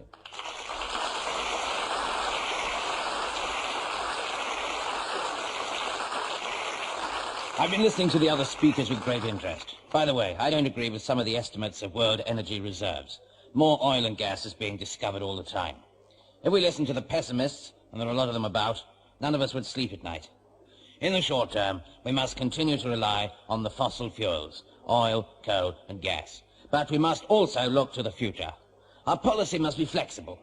Unless we thought new research was necessary, we wouldn't be spending money on it. After all, the government wouldn't have a Department of Energy unless they thought it was important. The big question is where to spend the money. On conservation of present resources or on research into new forms of power. But I'm fairly optimistic. I wouldn't be in this job unless I were an optimist.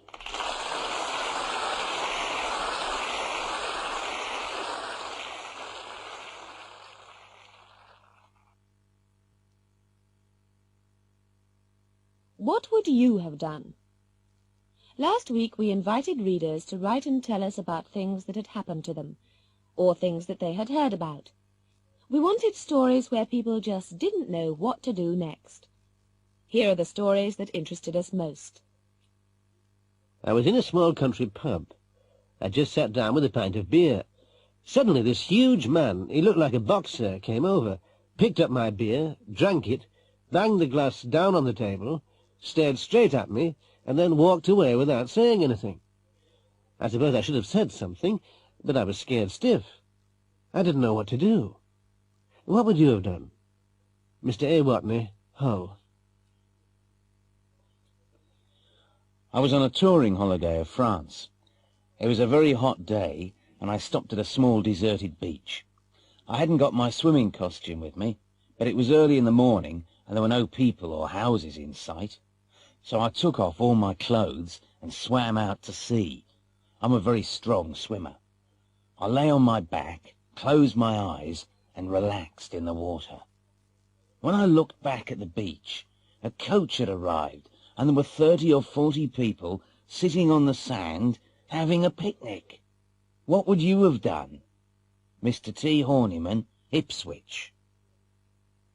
I was told a lovely story about the Bishop of Fleetwood. He'd gone to New York for a church conference. Anyway, when he stepped off the plane, there were a lot of journalists and cameramen. The first question one of the journalists asked was, "Do you intend to visit any nightclubs in New York?" Well, the bishop was 85 years old. "Are there any nightclubs in New York?" he asked innocently. The next morning, the headline in one of the New York papers was, "Bishop's first question on arrival in New York, are there any nightclubs?" How would you have felt? Reverend Simon Fisher, Exeter. My story isn't at all funny. It was a very frightening experience. You see, one night I woke up suddenly. I heard the tinkle of broken glass from downstairs, and I thought I heard the window opening and the sound of two voices.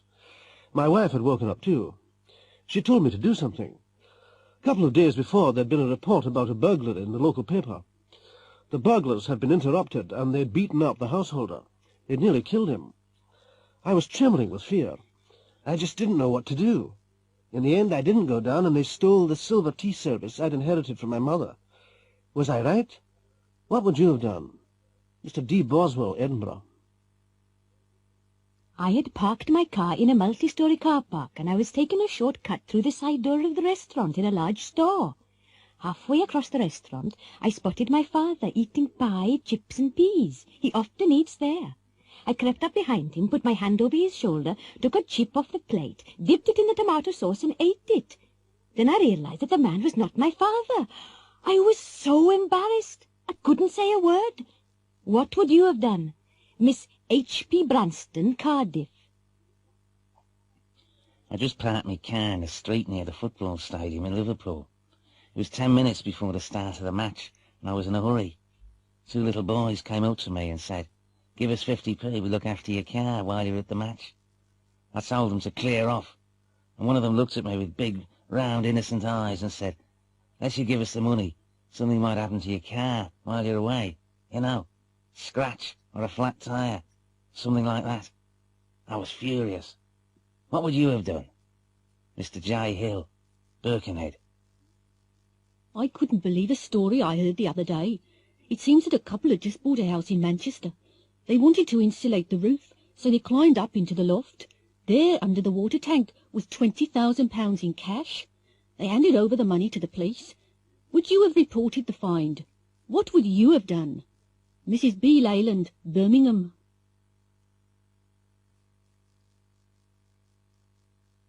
A bad day at the office.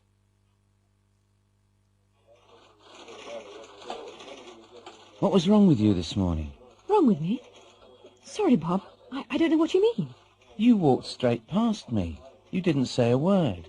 Really? Where? It was just outside the newsagents in the High Street.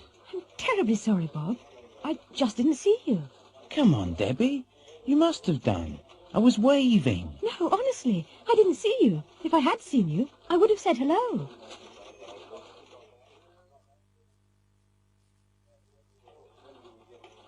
Debbie, have you sent that telex to Geneva? No, I haven't. Why haven't you done it yet? It's urgent. Because you didn't ask me to do it. Didn't I? No, you didn't. If you'd asked me, I'd have sent it.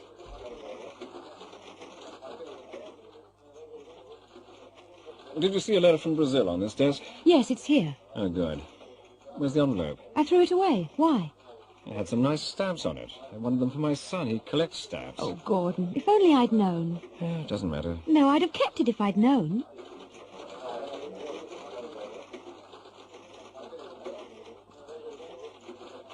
What's the matter, Jeff? You don't look very well. No, I've had a terrible cold. I've been in bed all weekend, but it's better today. I had a bad cold last week. I know, and you gave it to everyone in the office. I wouldn't have come to work if I'd had a cold like that. Debbie? Yes? Did you type this letter? Yes, why? Is there something wrong with it? Have a look. This should be £400.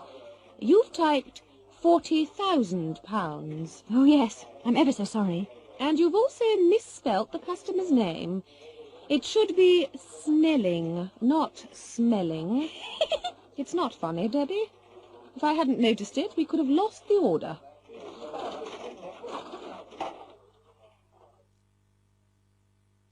Hi, Debbie. Did you have a good day today? No, I didn't. I'm glad today's over. Everything went wrong. Really? Yes. I made a lot of typing errors, then I forgot to send a telex, and I offended Bob because I ignored him in the street. Why was that? It was that party last night. If I hadn't gone to bed late, it wouldn't have been such an awful day. I'm having an early night tonight. A Saturday afternoon.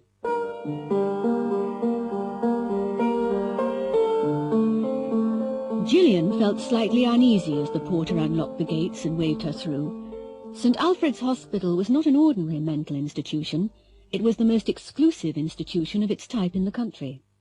You had to be not only mentally ill, but also extremely wealthy to be accepted as a patient. She parked her car outside the main entrance of the imposing 18th century building. She paused on the steps to look at the superb ornamental gardens and surrounding parkland. An old man in a white Panama hat was watering the flower bed beside the steps. He smiled at her. Good afternoon, miss. A lovely day, isn't it? Yes, it certainly is. Are you a new patient? Oh, I'm not a patient. I'm just here to do some research. Will you be staying long? I really don't know. I wonder if you could direct me to Dr. Carmichael's office. Certainly, miss. Just go through the main door, turn left, walk down to the end of the corridor, and it's the last door on the right. Thank you very much indeed. Dr. Carmichael was waiting for her. He had been looking forward to meeting his new research assistant. He himself had always been interested in the special problems of long-stay patients. Dr. Carmichael was very proud of his hospital, and she was impressed by the relaxed and informal atmosphere. She spent the mornings interviewing patients and the afternoons writing up the results of her research in the gardens. Some of the patients were withdrawn and depressed. Some seemed almost normal. Only one or two had to be kept locked up. She found it hard to believe that all of them had been thought too dangerous to live in normal society. She often saw the old man in the Panama hat. He spent most of his time working in the gardens, but he always stopped to speak to her. She found out that his name was Maurice Featherstone. He was a gentle and mild-mannered old fellow, with clear blue honest eyes, white hair and a pinkish complexion. He always looked pleased with life. She became particularly curious about him, but Dr. Carmichael had never asked her to interview him, and she wondered why. One night at dinner, she asked about Mr. Featherstone. Oh, yes, Morris. Nice old chap. He's been here longer than anybody. What's wrong with him? Nothing. His family put him here 35 years ago. They never come to visit him, but the bills are always paid on time. But what had he done? Oh, I'll show you his file. It seems that he burnt down his school when he was 17. His family tried to keep the incident quiet. Over the next few years, there were a number of mysterious fires in his neighborhood, but the family did nothing until he tried to set fire to the family mansion. He was in here the next day. Morris never protested. And that was 35 years ago? I'm afraid so. If I'd had my way, I'd have let him out years ago. But he can't still be dangerous. No. He's had plenty of opportunities. We even let him smoke. If he'd wanted to start a fire, he could have done it at any time. Gillian was shocked by the story. She became determined to do something about it. She wrote letters to Morris's family, but never received a reply. He had never been officially certified as insane, and legally he could leave at any time. Dr. Carmichael was easily persuaded to let her talk to Morris. Morris, have you ever thought about leaving this place? No, miss. I'm very happy here. This is my home. And anyway, I've got nowhere to go. But wouldn't you like to go into the village sometimes? To walk around? To buy your own tobacco? I've never thought about it, miss. I suppose it would be nice, but I wouldn't want to stay away for long. I've spent 20 years working on this garden.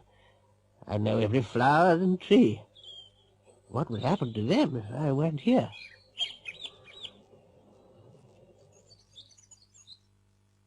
Gillian realized that it would be unkind to make him leave the hospital. However, she found out that the next Saturday was his birthday. She arranged with the staff to give him a party. They wanted it to be a surprise, and Dr. Carmichael agreed to let him go out for the afternoon.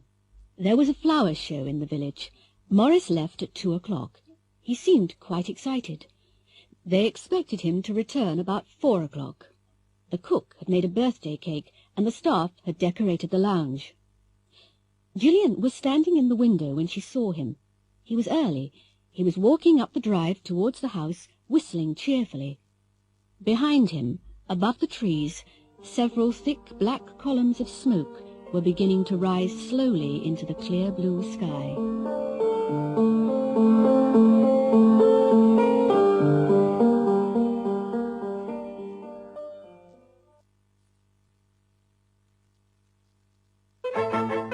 Holiday USA.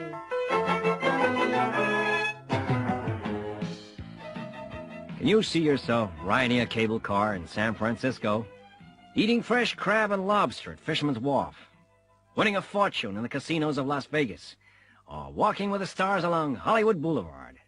Transatlantic Airways invite you to spend 2 unforgettable weeks in the cities of California and Nevada and enjoy the glitter and the glamour of the Golden West. Every city has its own character. San Francisco, with the Golden Gate Bridge, Chinatown, cable cars climbing up the steep hills, restaurants serving food from every country in the world. You'll be offered tours to see the scenery of Monterey and Carmel and the breathtaking views from the Pacific Coast Highway. Then you join the razzmatazz of Las Vegas, the gambling capital of the world, set in the Nevada desert. Las Vegas never sleeps, and the entertainment is the finest in the world. And from Las Vegas, there's an optional flight over the spectacular Grand Canyon. Finally, you arrive in Los Angeles, home of the movie industry. Sunset Strip, Beverly Hills, and Hollywood all wait to welcome you. You'll be able to choose any number of excursions, the wonderful world of Disneyland, Universal Film Studios, or even a shopping trip to Mexico. This exciting 3-center tour offers you a golden opportunity to experience the special atmosphere of the Golden West.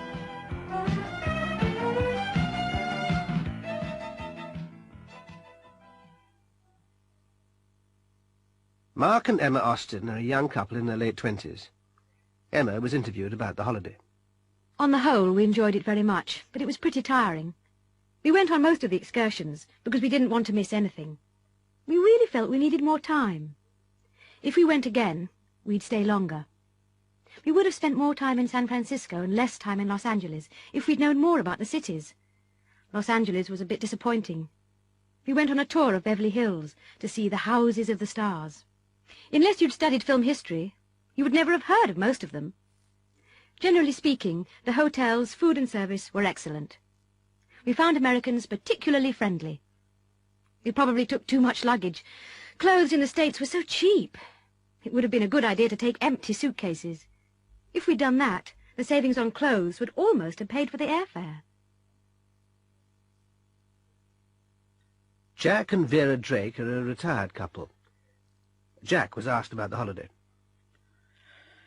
We'd been looking forward to this trip for years, and it was the holiday of a lifetime. I think we liked Las Vegas most, but 2 nights were probably enough. If we'd stayed there much longer, we'd have lost all our money. We saw Tom Jones at the Desert Inn. I've never seen anything like that place. Disneyland is a must for anyone with children. If only we'd had our grandchildren with us, they would have loved it. We went on some of the excursions, and we could have gone on more, but you can't see everything, can you? I didn't think much of American beer, but Californian wine was a nice surprise. We wouldn't have chosen this tour unless it had been escorted. We're both in our 70s, and we couldn't have managed on our own. Everybody was so helpful to us.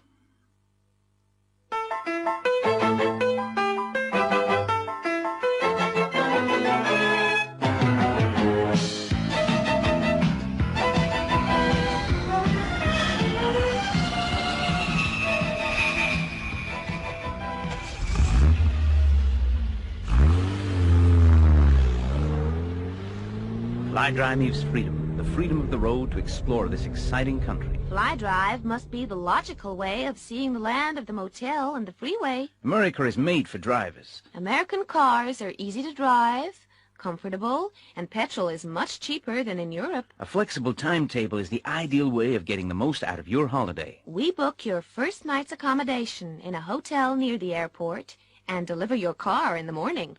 Then you are as free as a bird. Go anywhere, stay anywhere. If you wish to prepay your accommodation before departure, we can supply accommodation vouchers for one of the large chain of motels. Boston is the ideal starting point to explore New England. To the southeast are the rocky cliffs and sandy beaches of beautiful Cape Cod, ideal for swimming, sailing, and fishing. To the north is New Hampshire with its green valleys, white steepled churches, and infinite variety of wild flowers. Drive up into Maine, a land of forests and mountains with a spectacular coastline. Drive west across New York State to Niagara Falls, or south through the beautiful rolling hills of Connecticut to a coastline of resort towns and fishing ports.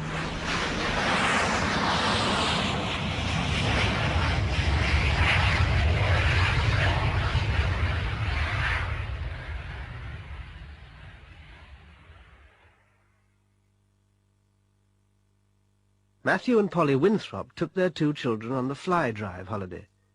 Polly's talking about it.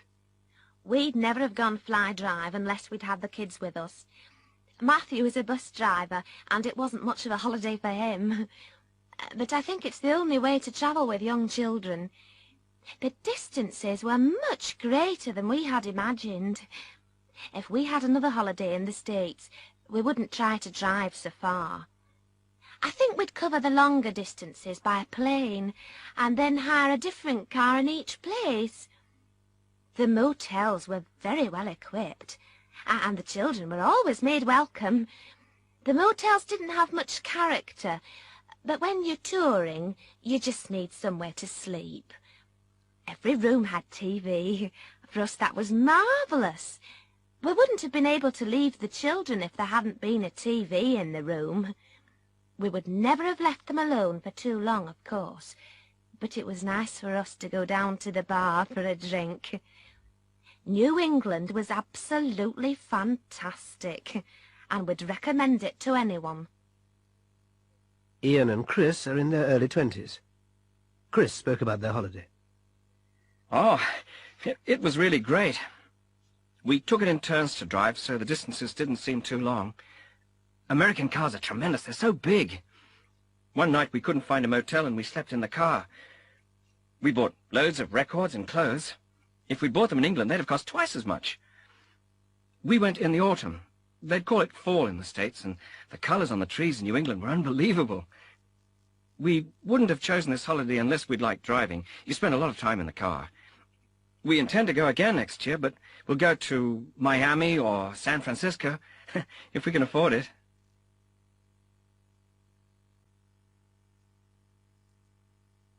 I wish... J.C. Mannering? Your call from New York's on line 1, sir. Paris has just come through on line 2, and I've got a call from Tokyo on line 4. Ask them to ring back tomorrow, Judy. Tell them I'm not here. It's far too late. I wish I wasn't here. I've had enough today. But, sir, they're urgent, all of them. Do you know something, Judy? I wish I was at home now, in front of the television, with a cup of cocoa.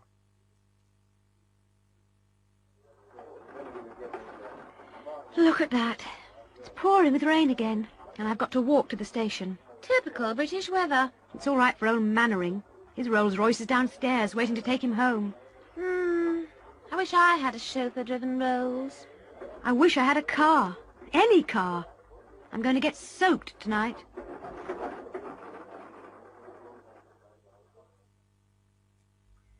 Oh, James, still here? Yes, I'm waiting to see Mr. Mannering. You don't usually work in the evenings. I wish I wasn't working this evening. There's a good concert on. Oh, well, perhaps he'll call you soon. I hope he does. Haven't you finished yet? No, I wish I had. I can't go until I've completed this report. Can't you do it tomorrow? I wish I could, but Mannering wants it tonight.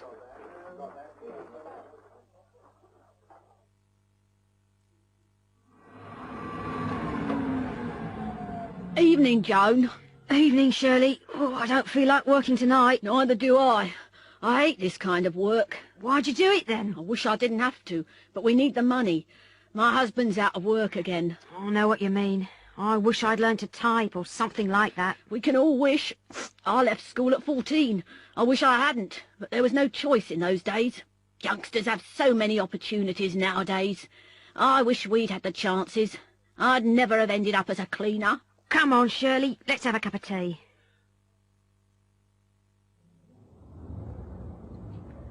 Look at that, Sergeant. There are still lights on in the insurance company again. Yes. Looks nice and warm, doesn't it? I sometimes wish I worked there. Do you really? Sometimes. A nice office, a desk, secretaries everywhere. It can't be bad.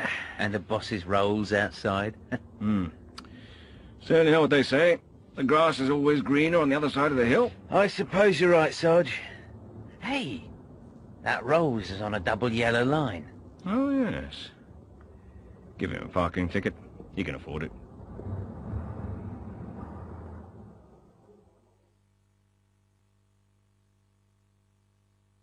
The happiest days of your life.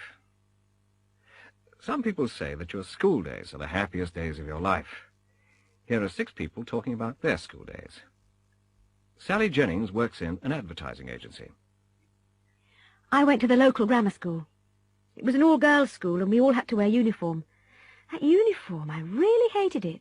We had to wear white socks, white blouses, matching blue skirts and blazers, and one of those, you know, funny little hats. Ooh! And we had to wear ties, really. We didn't mix much with children from other schools. It was a bit snobbish, I suppose. The syllabus was very academic. We never did things like cookery or needlework. I was glad at the time, but I wish they'd taught us a few basics. I can't even make a decent omelette. I didn't like games either. A lot of girls running round a hockey field on a freezing cold January afternoon. I hated it. Oh, and another thing I regret. I wish the school had been co-educational. I was terribly shy of boys for a couple of years after I left school, simply because I hadn't met many. Freddie Tapper is a successful self-employed builder. He went to a secondary modern school. School? I left when I was 15, and I was glad to get out. I knew exactly what I wanted to do.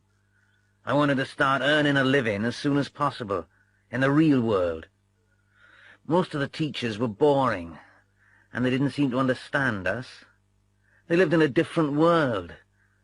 They couldn't understand that we didn't want the things they wanted, you know, Shakespeare and all that rubbish. I'd have left earlier if I could. I think teachers are overpaid, and their holidays are too long. I don't know what they're always complaining about. I'm sorry I had to go to school at all. Samantha Wharton is the personnel manager of a department store.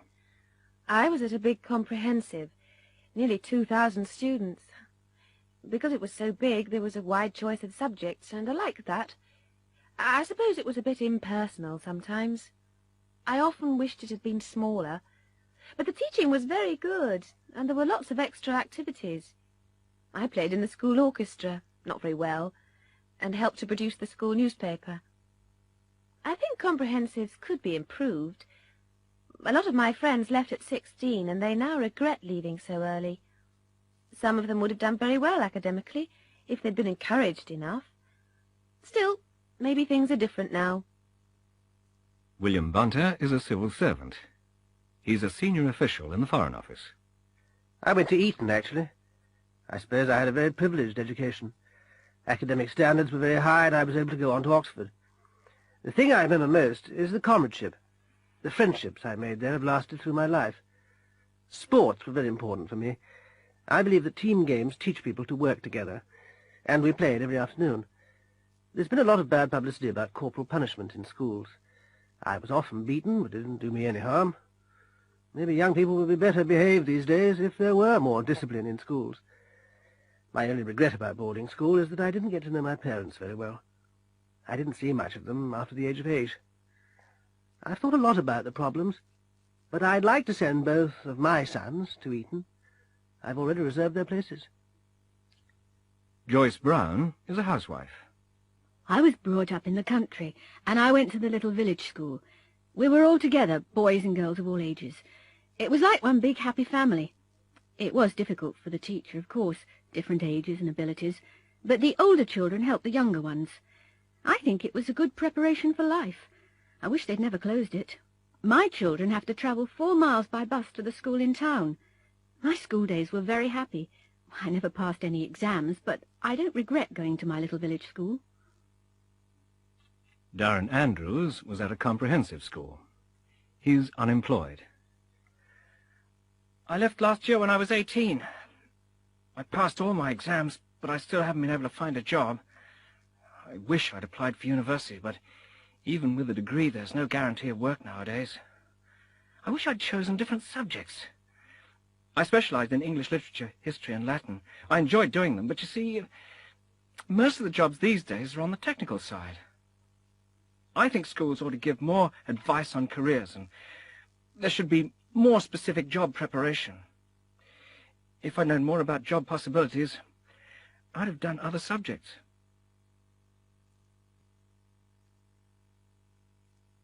Miss Britain.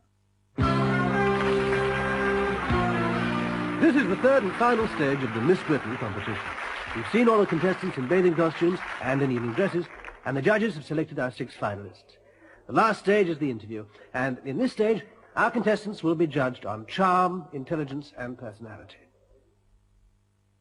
Our 6 finalists are number 14, Miss Lancashire, number 13, Miss Dorset, Miss Norfolk, number 50, Miss Gwent, number 6, number 30, Miss Strathclyde, and Miss Warwickshire, number 40. Would the first contestant please come forward?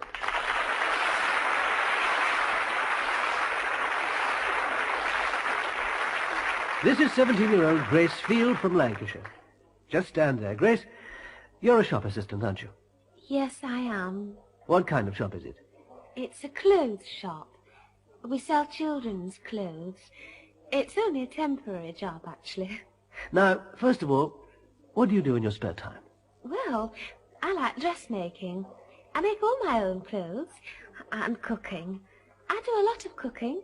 That's a beautiful dress you're wearing. Did you make it? Yes, with a little help from my mother. Now, Grace, you said your job was a temporary one. What would you really like to do? Oh, to work with children. Definitely. Uh-huh. Last question. If you could have one wish, what would it be?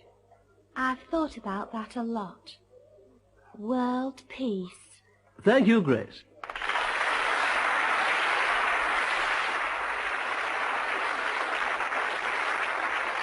Our next contestant is a beauty consultant from Dorset, Victoria Hardy. Victoria's 25. Hello, Victoria. Good evening, Terry. It's lovely to meet you. Thank you. Have you got any great ambitions, Victoria? Yes, I'd like to sail across the Atlantic. The Atlantic? Alone? No. Have you any experience of sailing? Yes, I go sailing every weekend. Is that your only hobby? It's my favourite one, but I like horse riding too. Good. What about one wish? I'd wish for a long life. Very nice. Thank you very much, Victoria.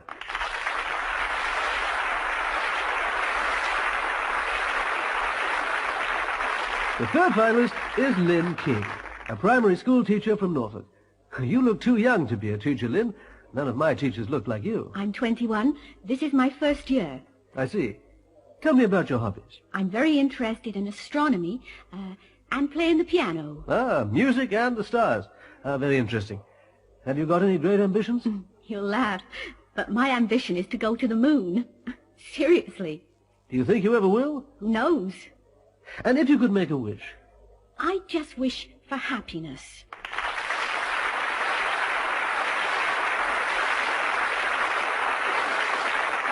Next we have Myfanwy Lloyd, a 19-year-old brunette from Gwent in Wales.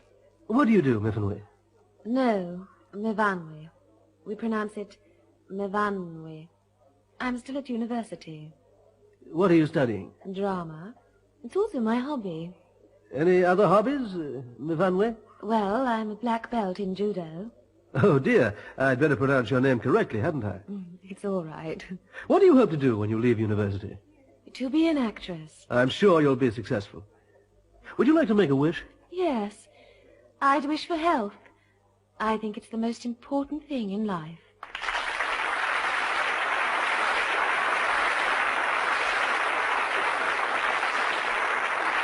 Our next finalist from Scotland is Miss Strathclyde, a 23-year-old fashion model, Dawn Munro. Hello, Dawn. Hello, Terry. What are your interests? Dancing and photographic work. So you're a keen amateur photographer? No. I'm more interested in modeling. I see. What about your ambitions? I'd like to become Miss World. Really? You are ambitious, aren't you? And your wish? I've always wanted one thing, fame. I'd like to see my face on magazine covers. Well, it's certainly pretty enough. Thank you, Dawn.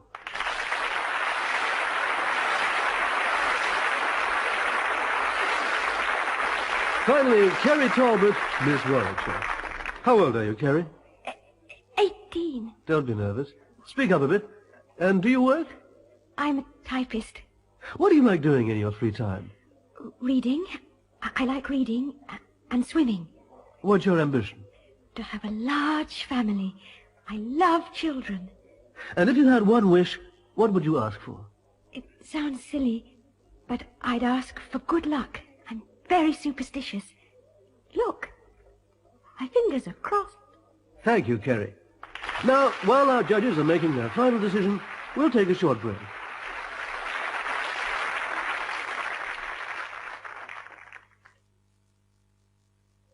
Now, here to announce the results of our contest is Mr. Derek Chorley, the chairman of EBC. Mr. Chorley.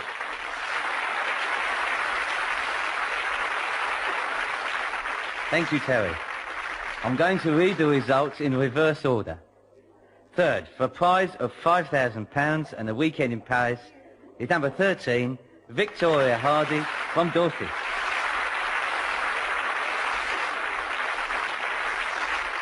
Second, with a prize of £10,000 and a holiday in Spain, is number 6, Mavenry Lloyd. And now, Miss Britain, with a holiday in California and £20,000, yes, £20,000 is number 30, Dawn Munro from Strathclyde.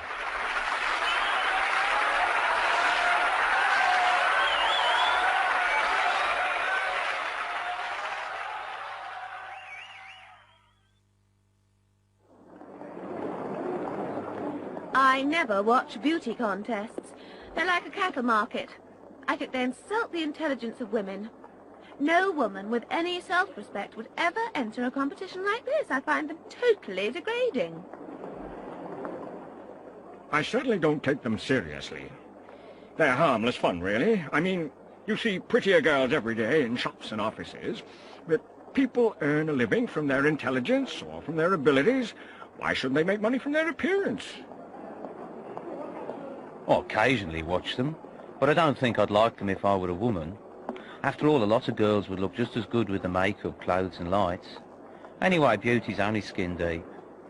I often feel irritated when I'm watching a beauty contest. The values are false. I always watch them. I like looking at pretty girls. I'd rather watch a beauty contest than a program about politics. There isn't enough glamour in the world. If you don't like it, you can always switch off the television.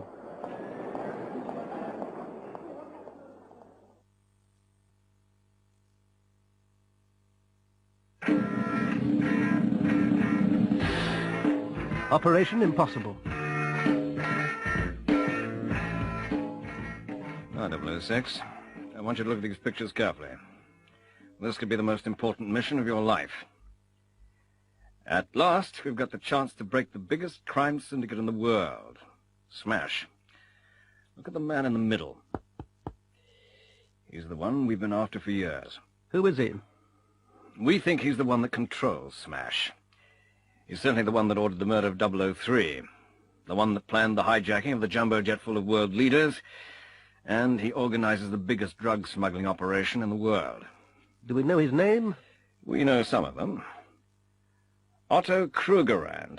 That's the name he uses in legitimate business. Dr. Nader.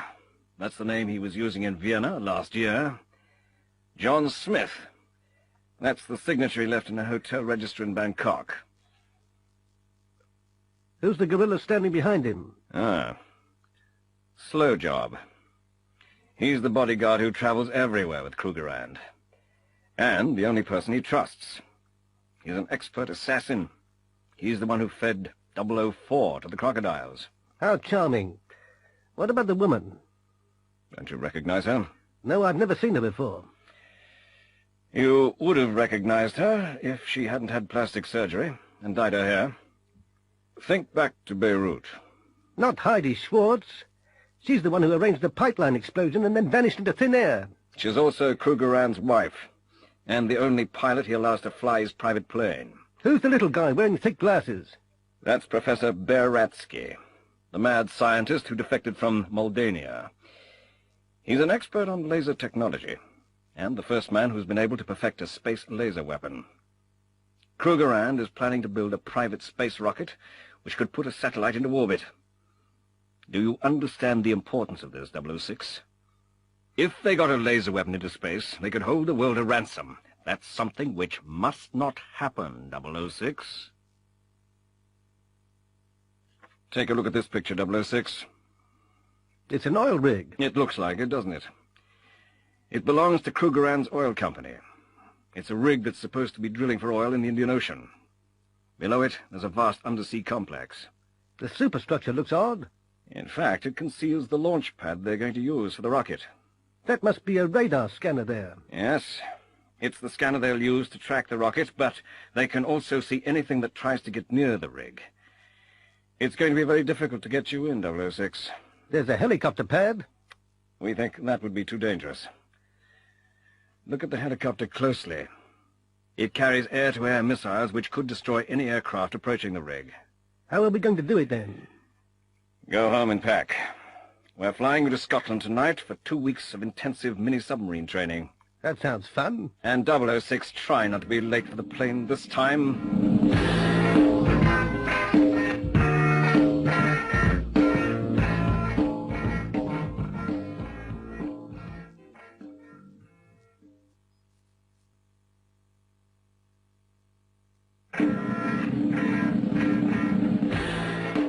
Operation accomplished. When 006 reached the rig, he climbed up one of the towers. He was looking for someone whose uniform he could steal, but the rig seemed deserted. He went into an empty cabin. As he was looking for a change of clothes, the guard whose cabin he was searching came in. He was surprised to see 006 in his black frogman suit, and 006 had no difficulty in silencing him with one blow to the neck. Fortunately, the guard was about the same size as 006, and the uniform fitted perfectly. There was a pass in the pocket. The pass operated the lift which went down to the undersea complex. 006 woke up with his hands tied behind his back.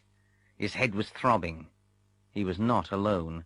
In the room were Krugerrand, Slowjob, Heidi, and the guard whose clothes he was wearing. And a beautiful girl, whose hands were also tied, was lying beside him. 006 recognized her instantly. She was Pip Kingsley, an American agent he'd met in Washington. 006 looked at his watch. The explosive device he'd put on the rig was timed to explode in 45 minutes. Krugerrand noticed that 006 was awake. "Welcome, Commander Fleming. We've been expecting you," he said, smiling. "Unfortunately, we haven't got time to show you around. Blast-off is in 40 minutes. Slowjob will take you to feed the sharks. They must be very hungry by now." "I'm delighted to meet you, Krugerrand. I've been looking forward to it. Thank you for your invitation. I've always been interested in big fish. See you later." "I don't think so, Commander. This will be your last mission. Slowjob, take Commander Fleming and Miss Kingsley to the aquarium." Slowjob escorted them to Krugerrand's private apartment. One wall was made of thick glass, and behind it 006 could see the dark shapes of the sharks cruising around. Slowjob pushed them up a spiral staircase to a platform above the shark tank. "Ladies first," 006 said politely. No, after you," replied Miss Kingsley with a smile on her face. "You wouldn't refuse us a last cigarette, would you, Slowjob?" 006 asked. "I don't smoke," Slowjob grinned. and you should give up smoking.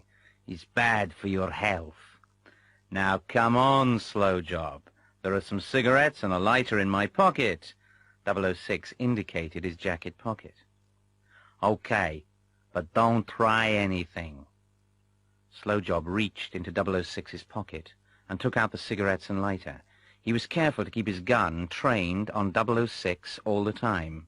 He took a cigarette out of the packet and pushed it into 006's mouth.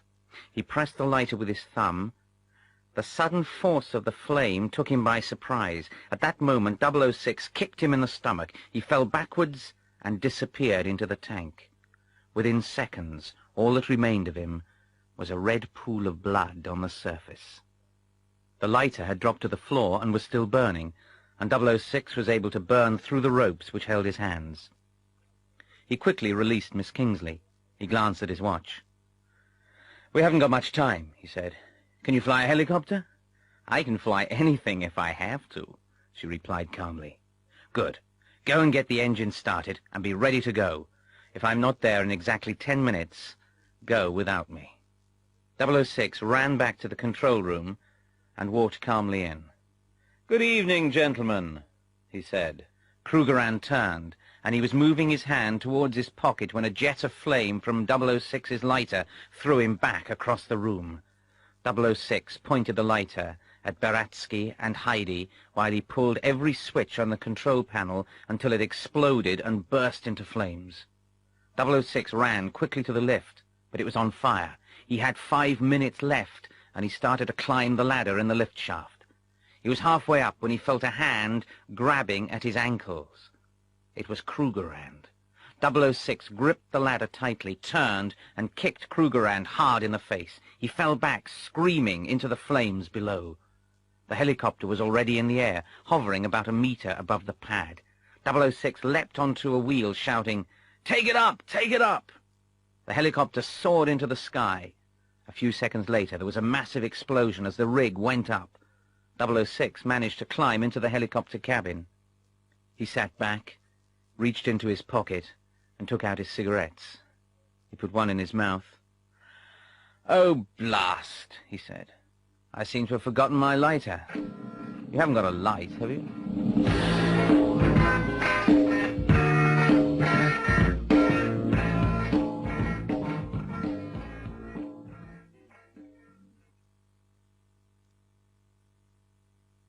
Student Mastermind.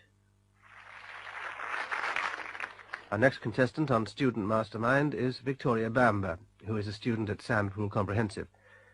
I'll just remind you of the rules, Miss Bamber. You have 2 minutes in which to answer as many questions as possible. If you do not know the answer, you should say pass. I shall then go on to the next question. If you answer incorrectly, I shall then give the correct answer.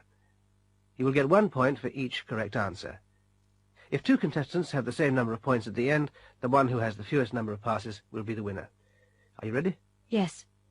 Can you name the President of the United States whose early career was in Hollywood? Reagan. Ronald Reagan. Correct. What is an instrument which shows the direction of north? A compass. Correct. Can you tell me the name of the sea where eels go to breed and die? Pass. Name the person who became the first woman Prime Minister of Britain. Margaret Thatcher. I'll accept that. What is the date when the United States celebrates its independence? The 4th of July. Correct. What do we call a person who always expects the best to happen? An optimist. Correct. Can you tell me the language which was spoken in the Roman Empire? Italian? No, wrong. The correct answer is Latin. What is the office people visit when they want advice about their marriage? Pass. Who was the Egyptian queen whose beauty was famous throughout the world? Cleopatra. That's correct. What's the newspaper column where jobs are advertised? The job adverts? Can you be more exact? No, I can't think of it. I'm afraid I can't give you that. We were looking for situations vacant. Now, can you tell me... I've started, so I'll finish. Can you tell me the name of the French emperor whose final battle was at Waterloo? Napoleon Bonaparte. Correct. And at the end of that round, Victoria Bamber has scored 7 points. You passed on 2. The sea where eels go to breed and die is the Sargasso Sea, and the office people visit when they want advice about their marriage is the Marriage Guidance Council. Thank you. Can we have our next contestant, please?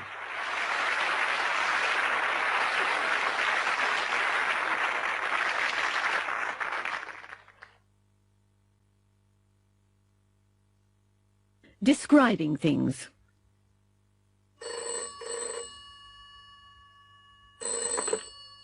British Rail lost property, Waterloo.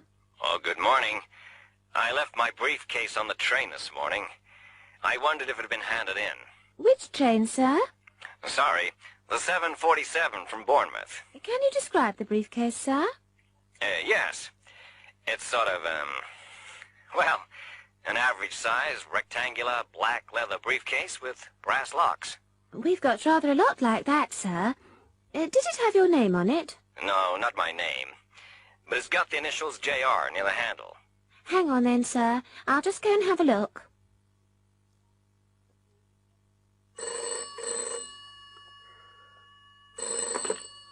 Metropolitan Police. My car's been stolen. It's gone. Calm down, sir. Could I have your name and address? Yes, Richard Lockwood, 3 Park Terrace, WC13. May I have a description of the vehicle, sir? It's a 1982 Escort, a silver blue 4-door 1300 GL model. Oh, and it's got a dark blue stripe along the sides and a dent in the near side front wing. Well, what's the registration, sir? PSV 439Y. I've got good news for you, sir. It hasn't been stolen. It's been towed away.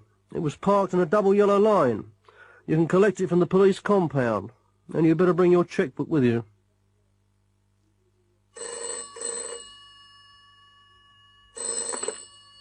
Rebecca Truman speaking. Ah, Mrs. Truman. This is Fox and Connor, the estate agents. I think we've found a house that you may be interested in. Could you tell me something about it? It's in Red Hill, near the station, as you requested. It's a rather attractive 4-bedroom 1930s red brick property. It's in very good decorative order with a fitted kitchen. And the garden?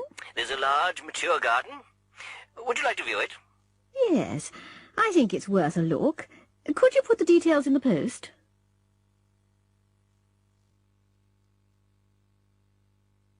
Describing people. Donna. Well, she's quite a lively, talkative person in her late teens. She's fairly tall, with a good figure. She's got a heart-shaped face with a small sort of turned-up nose. It's very attractive, really. She's got long, black, wavy hair and blue eyes with very long eyelashes. Her complexion is, well, she's olive-skinned. Her lips are very full, and she's got dimples. Dimples in her cheeks. Colin, he's a very big guy, you know, well-built with very broad shoulders. Not fat, really. Really, just well-built. He's in his early 30s. He's got a long face with thin lips. Oh, and a small scar on his chin. He's got very short, fair hair, but with long sideburns and a moustache. Eyes? I haven't really noticed the colour. He wears glasses. He's got thick eyebrows and a kind of a long, straight nose. He's fairly reserved, thoughtful, sometimes even moody. Janet? She's sophisticated. Well-dressed, expensive hairstyle and so on. I'd say she was in her late 30s or early 40s, but she looks younger. She's about average height and very slim. Her hair's very blonde, dyed, I think, but I'm not sure about that. It's always very neat, not long. She's got pale grey eyes with thin eyebrows. Her face is always sunburned and very well made up. It's an attractive face. Not really beautiful, but very attractive, you know what I mean. High cheekbones, small chin. Oh, and yes, there's a beauty spot on her left cheek. She's a very calm and reliable sort of person, very sociable and always very, very polite. Robert? Oh, Robert's a wonderful person, really. He's elderly, but not old. Still very lively and amusing.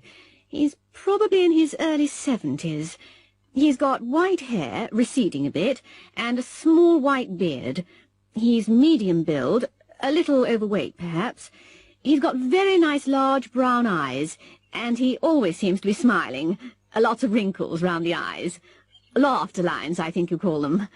He's got a very high-lined forehead, which makes him look very intelligent, which he is, of course.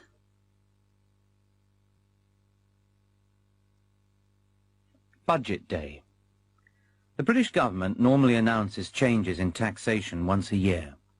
This usually happens in March, when the Chancellor of the Exchequer reads his budget proposals in the House of Commons.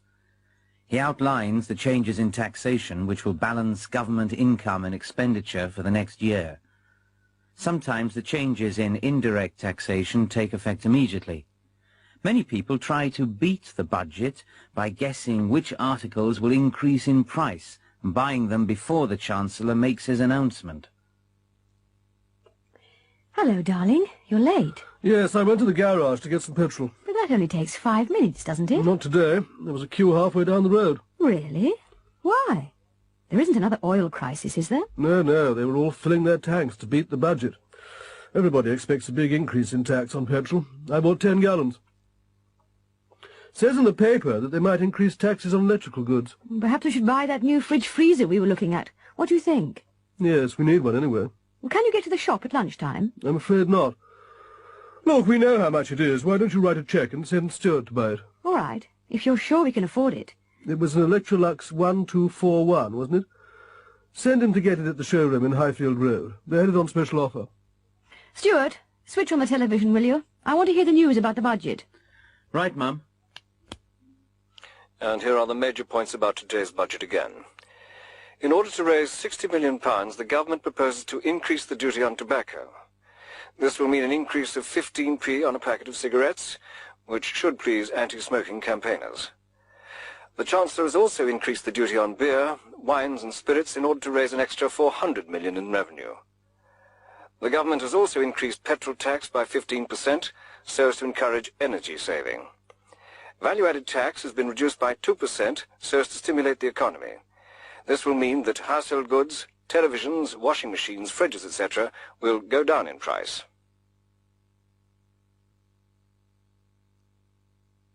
Do it yourself.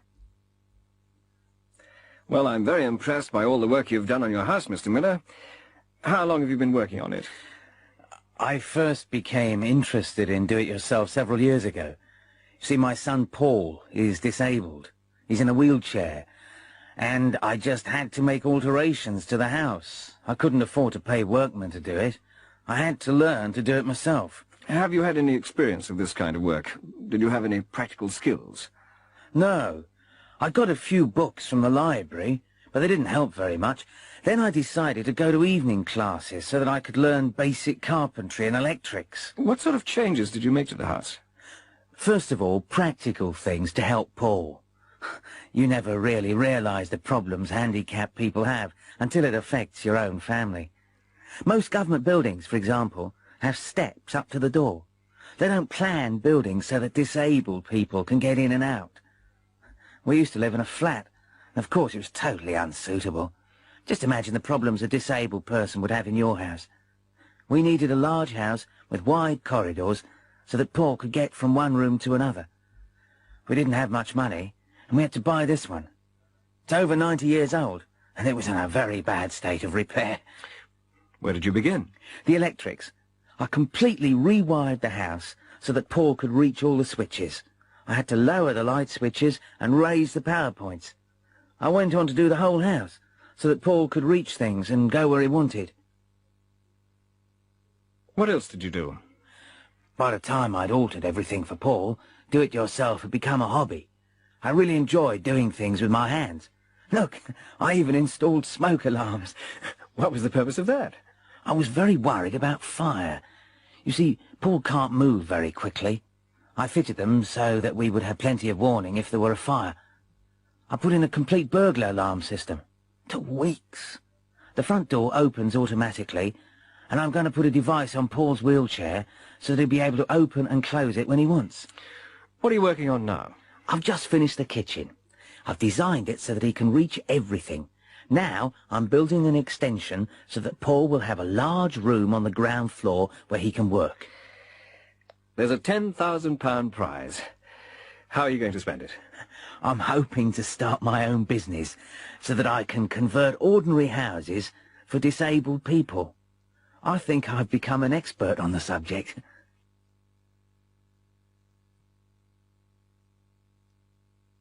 A new way of life. On TV Magazine tonight, we're looking at people who've given up regular jobs and high salaries to start a new way of life. First of all, we have 2 interviews with people who decided to leave the rat race. Nicola Burgess spoke to them. This is the Isle of Skye.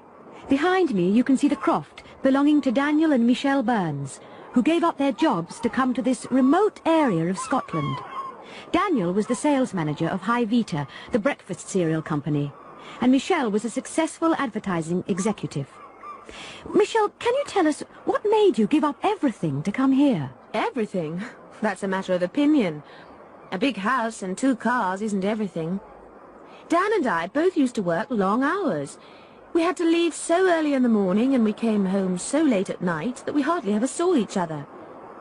We should have come here years ago, but we were earning such big salaries that we were afraid to leave our jobs. In the end, we had so little time together that our marriage was breaking up.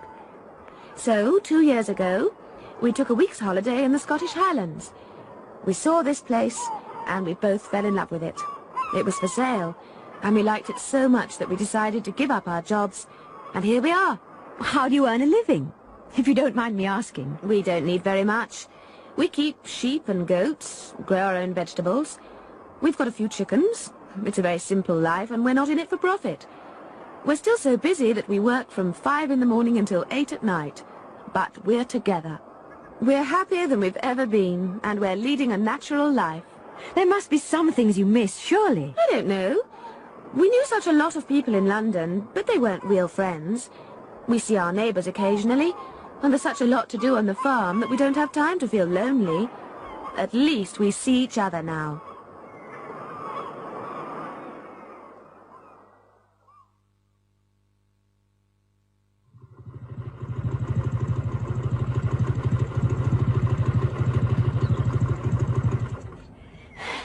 The motorbike I'm sitting on is a very special one. Special because it's been all the way around the world. It belongs to Luke Saunders, who has just returned to England after a 3-year motorcycle journey. Luke, what led you to leave your job and make this trip? I worked in a car factory on the assembly line. All I had to do was put 4 nuts on the bolts that hold the wheels on. It's done by robots now, and a good thing, too. The job was so routine that I didn't have to think at all. I bought this Triumph 750cc bike second-hand, fitted 2 panniers on the back, and just set off for Australia. What did you do for money? I had a bit of money to start with, but of course it didn't last long, and I had to find work where I could. I've done so many different things. Picked fruit, washed up, worked as a mechanic. How did people react to you? In India, for example. Everywhere I went, the people were so friendly that problems seemed to solve themselves. There was such a lot of interest in the bike that it was easy to start a conversation. You know, often you can communicate without really knowing the language. Did you ever feel like giving up, turning round and coming home? Only once, in Bangladesh. I became so ill with food poisoning that I had to go to hospital, but it didn't last long. You've had such an exciting time that you'll find it difficult to settle down, won't you? I'm not going to. Next week I'm off again, but this time I'm going in the opposite direction.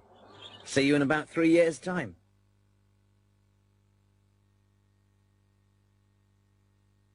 Last of the airships?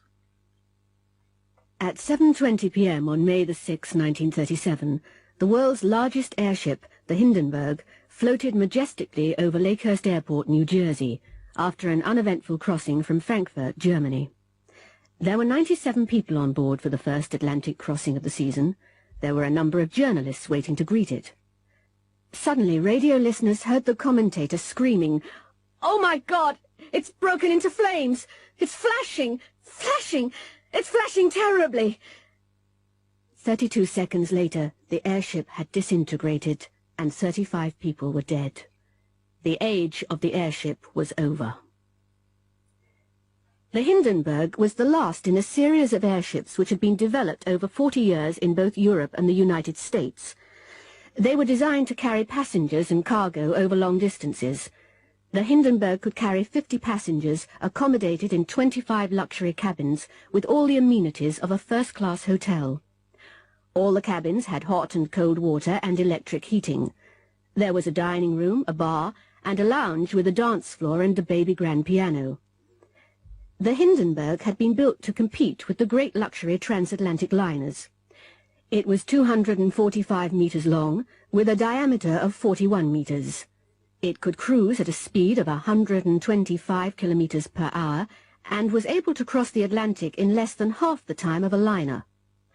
By 1937, it had carried 1,000 passengers safely and had even transported circus animals and cars.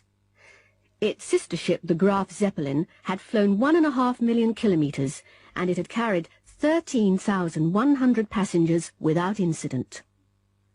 The Hindenburg was filled with hydrogen, which is a highly flammable gas, and every safety precaution had been taken to prevent accidents. It had a smoking room, which was pressurized in order to prevent gas from ever entering it. The cigarette lighters were chained to the tables, and both passengers and crew were searched for matches before entering the ship. Special materials, which were used in the construction of the airship, had been chosen to minimize the possibility of accidental sparks, which might cause an explosion. Nobody knows the exact cause of the Hindenburg disaster. Sabotage has been suggested, but experts at the time believed that it was caused by leaking gas, which was ignited by static electricity. It had been waiting to land for 3 hours because of heavy thunderstorms. The explosion happened just as the first mooring rope, which was wet, touched the ground. Observers saw the first flames appear near the tail, and they began to spread quickly along the hull. There were a number of flashes as the hydrogen-filled compartments exploded. The airship sank to the ground.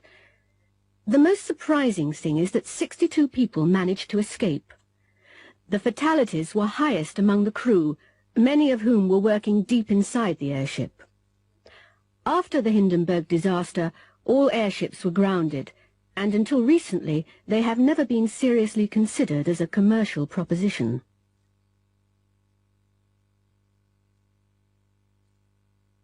The knowledge. Becoming a London taxi driver isn't easy. In order to obtain a license to drive a taxi in London, candidates have to pass a detailed examination. They have to learn not only the streets, landmarks and hotels, but also the quickest way to get there. This is called the knowledge by London cab drivers, and it can take years of study and practice to get the knowledge. Candidates are examined not only on the quickest routes, but also on the quickest routes at different times of the day. People who want to pass the examination spend much of their free time driving or even cycling around London, studying maps and learning the huge street directory by heart. Monty Hunter is taking the examination now. Listen to the examiner's question and try to follow Monty's directions on the map of London. Okay, Monty. Ready? You're outside Buckingham Palace, and you've just picked up a passenger who wants to go to St. Paul's Cathedral. It isn't the rush hour. Use the most direct route. I go straight along the Mall, round the one-way system at Trafalgar Square, and turn into Northumberland Avenue.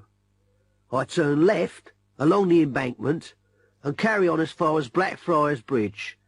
Turn left into Newbridge Street, then right at Ludgate Circus and up Ludgate Hill to St. Paul's.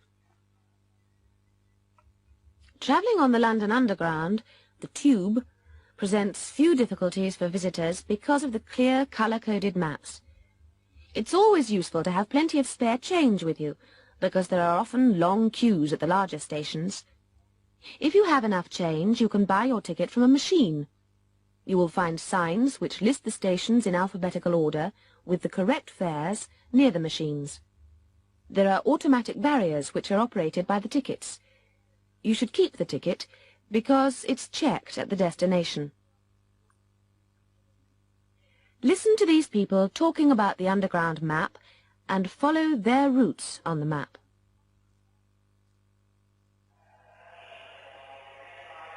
Peter and Susan have just arrived at Victoria. Right. We've got to get to Baker Street. Can you see it? Yes, it's up here. It looks easy enough. We just take the Victoria line to Green Park, then change to the Jubilee line. That goes straight there. It's only the second stop from Green Park.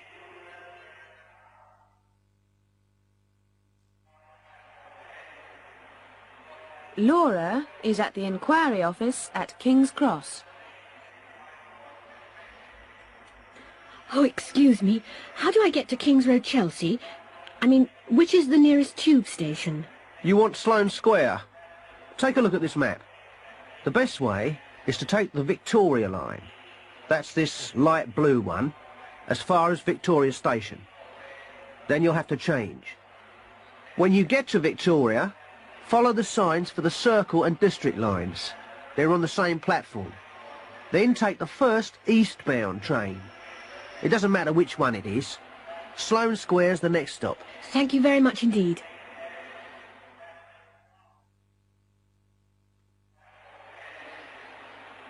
Simon and Elizabeth are at Waterloo. Where's a map? There's one over here. They said the hotel was near Russell Square. Can you see it? Yes, it's up here, in the top right of the map.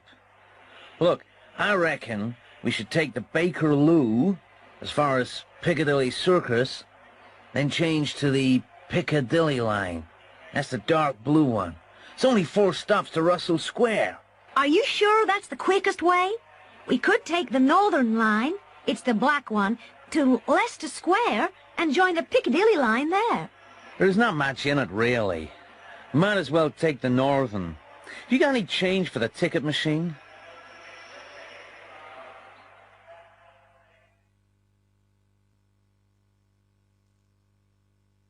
The 8 o'clock news. Good evening, and here is the 8 o'clock news. 5,000 people marched through the streets of Chesilworth today, protesting against plans for a new international airport near the town.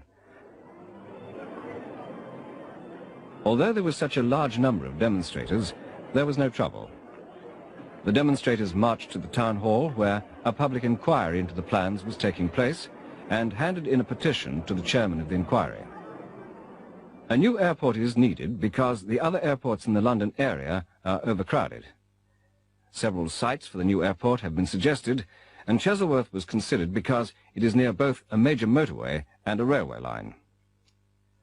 Although it was a protest march, there was almost a carnival atmosphere, and both demonstrators and police remained good-humoured. Families were evacuated from 4 streets in the centre of Glasgow today because of a gas explosion. The explosion occurred at 10 a.m. in a deserted house in Mickle Street. Gas board officials believe that the explosion was due to leaking gas. The house had been empty for several months, and they suspect that a gas main had cracked because of vibration from roadworks in the street. Windows 100 metres away were broken by the blast. The police have forbidden anyone to enter the area until the gas board has completed tests. SC rescue helicopters from RAF Sopwith were called out after a yacht capsized in a storm off the Devon coast. Despite high seas, the helicopters lowered rescue teams to try and save the crew. 2 men and a girl were pulled to safety. Unfortunately, the other 2 crew members died in spite of the rescue team's efforts. One was lost at sea, the other was rescued and taken to hospital, but was dead on arrival. The Coast Guard had warned small boats to stay in the harbour, but the yacht, the Neptune III from Poole, had set out for France despite the warnings. Fernside Engineering announced today that they are closing their plant in Tadworth. 300 jobs will be lost because of the closure, which is due to a sharp decline in orders for their products. There have been rumours for several weeks that the plant might be closed, and in spite of lengthy discussions between unions and management, closure became inevitable because of the cancellation of several major orders. As well as the 300 redundancies at Tadworth, union leaders predict further redundancies in the area in firms which supply Fernside Engineering with components. Reports are coming in of a 100 miles-per-hour car chase through the roads of Hampshire. Police disturbed a gang of men who were breaking into a chemist's in Linford. However, the men escaped in a stolen Jaguar saloon, and the police chased them through the New Forest at high speed. The Jaguar was forced off the road near Bransley. The men were armed with shotguns, but nevertheless police officers chased them across a field. Several shots were fired. Fortunately, however, no one was injured, and the men were taken into custody. Brighton Belle the 14th, a 4-year-old Dalmatian bitch, became the supreme champion dog at Crufts Dog Show in London. There were almost 10,000 dogs on show, worth around £8 million. There were 120 judges looking at 144 different breeds of dog. Brighton Bell XIV is expected to earn up to £100,000 in breeding and advertising fees. And last day's sport. Eastfield United are through to the next round of the European Cup after an exciting match in Scotland. Dunroman Rangers scored twice in the first half, and although Eastfield were 2 down at half-time, they went on to win with a hat-trick by Trevor Franklin in the second half. Towards the end of the second half, Franklin was limping because of a knee injury, but nevertheless managed to score the winning goal 1 minute from time. The game was stopped twice because of fighting in the crowd, but in spite of the trouble and in spite of the appalling weather, both teams played well. Viewers will be able to see highlights of the match after the news.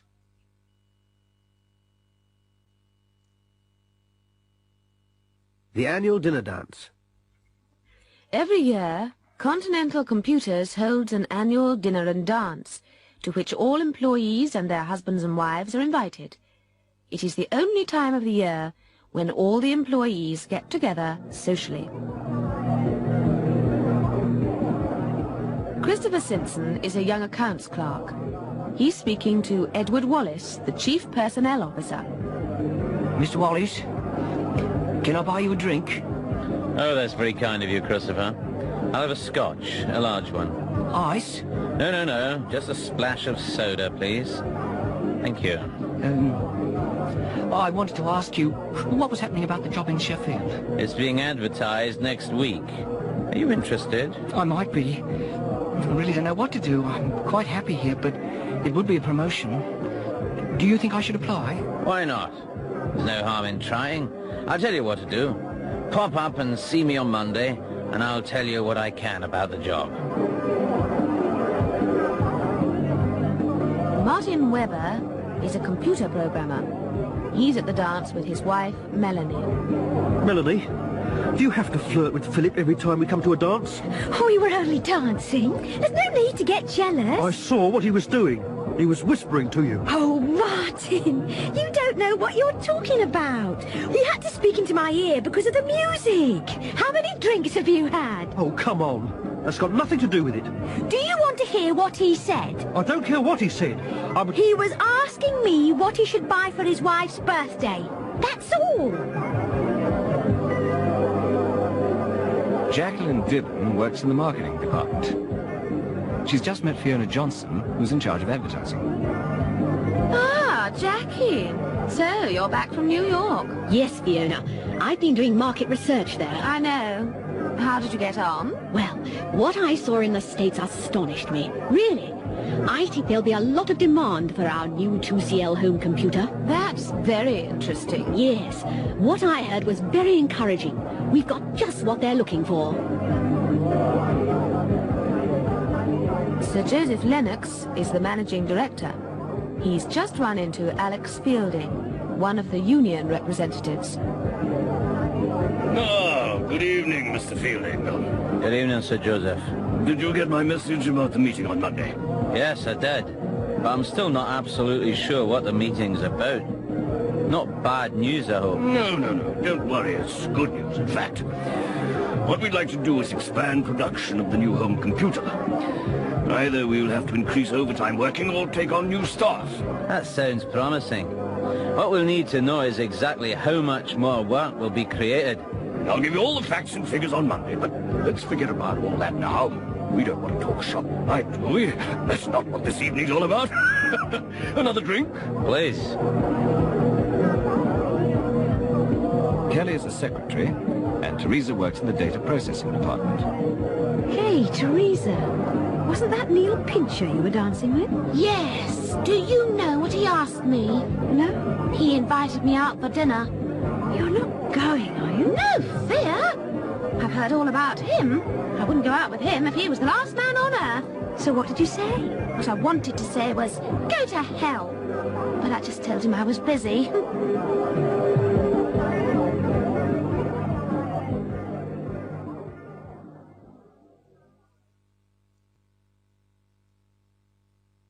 The Apprentice. It's Alan Newman's first day in his first job. He started work in an electrical components factory. The personnel officer, Mrs. Vaughan, is introducing him to Bert Hogg, who has worked there for 30 years. Alan, this is Bert. Bert Hogg. You'll be working with him. Morning, Mr. Hogg. You can call me Bert, son. Don't worry, I'll show you what to do. Can I leave him with you then, Bert? Oh, yes, Mrs. Vaughan. I'll look after him. Follow me, son. Right, son, any questions? Yes. Where can I leave my coat and things? There's a row of lockers over there. It doesn't matter which one you use. Take whichever one you want. Oh, thanks. And, I've got my national insurance card here. Who should I give it to? You should have given it to Mrs. Vaughan. I don't suppose she asked you for it. Just take it up to the office. You can give it to whoever is there. They'll pass it on to her. When can I do that? Doesn't matter, really. Take it whenever you like, lad. But I'll give you a tip. Don't take it during the tea break. You know what I mean? Right. Thanks.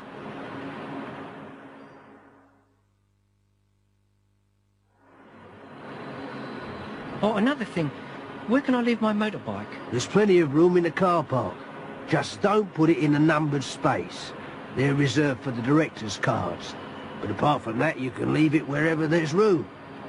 Come on, I'll show you where you'll be working. This is our bench. Just watch me and do whatever I tell you. Okay? Okay. First of all, you can clean these tools. There's a bottle of white spirit on the shelf. All right. Is there any special way of doing it? Eh? Special way? No, son, no. Clean them however you want. There's no special way.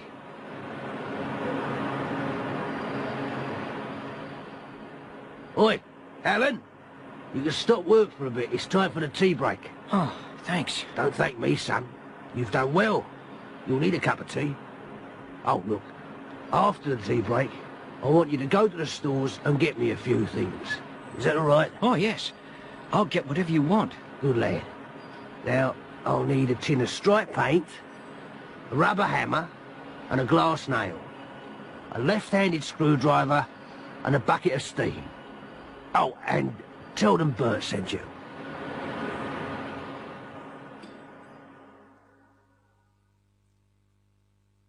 Morning. Morning. I've come to get a tin of striped paint. A what? Whatever are you talking about, son? A tin of striped paint. I want a tin of striped paint. Whoever told you to come and get that? Bert. Bert Hogg. Oh, Bert Hogg. What colour stripes would you like, son? Oh, I'm not sure. Perhaps I'd better ask him. I suppose he asked you to get a right-handed screwdriver as well. No, he wants a left-handed one. Just stop and think for a minute, lad. Just stop and think. Going to the doctor's. Good morning, Doctor. Hello, Mr. Williams. Take a seat. What seems to be the trouble? I'm not sure, Doctor, but I haven't been feeling too well. I think I must have a touch of flu. There's a lot of it going round at the moment. What are the symptoms? I'm feeling very tired, and I'm aching all over. I've been sneezing a lot, and feeling pretty feverish. Hot and cold all the time. Oh, and I've got a sore throat. Any vomiting? No, but I don't feel very hungry. I've got no appetite at all. Well, let's have a look at you. Open your mouth. Ah. Ah. Yes. Your throat's a bit inflamed. And the glands in your neck are swollen.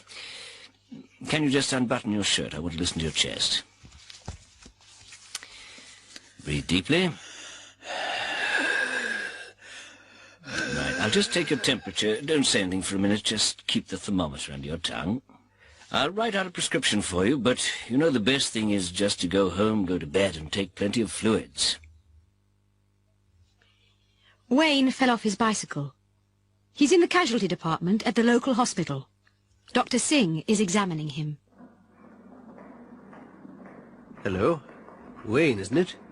You've had a bit of a fall. What were you doing? Going too fast? Yes, Doctor. I fell off going round a corner. You'd better get undressed then, and we'll take a look at you. That's a nasty cut. I'll have to put a couple of stitches in that. I've got a cut here too, Doctor. It looks worse than it is. It's only a graze. The nurse will clean it up for you. It'll sting, but that's all. Now, does it hurt anywhere else? I've got a pain in my arm. It's very sore and it feels stiff. Well, there's nothing broken, but you bruised your shoulder. It'll be sore for a few days. Now, did you bang your head at all? Yes, I did. I fell onto the bike, but it doesn't hurt now. Did you feel dizzy? No, not at all. Look up there. I'm just going to shine this light in your eye. No, that's fine. I'll just do the stitches and the nurse will put a dressing on it. And you can go home. Mrs. Mallard has gone to see Dr. Gillespie, her family doctor. Good morning, Doctor. Good morning, Mrs. Mallard. What can I do for you this time? It's those pills, Doctor. They don't seem to be doing me any good. Really? What's wrong? What isn't wrong with me, Doctor? It's old age, I suppose. You're doing very well, Mrs. Mallard. You'll live to be 100. I've got this terrible cough, Doctor. And I've still got that rash on my hands, and the backache. I can hardly walk sometimes. You don't think it's that Legionnaire's disease, do you? I've been reading about it in the paper. No chance of that. You're very fit for your age. Pardon? Anyway, I've nearly finished the old pills, Doctor. Can you give me a different colour next time?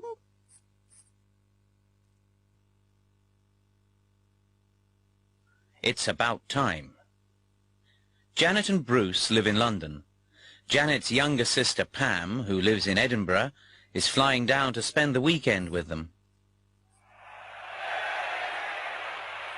Bruce, I think it's time to go and meet Pam at the airport. Oh, no, we've no need to hurry. There's plenty of time.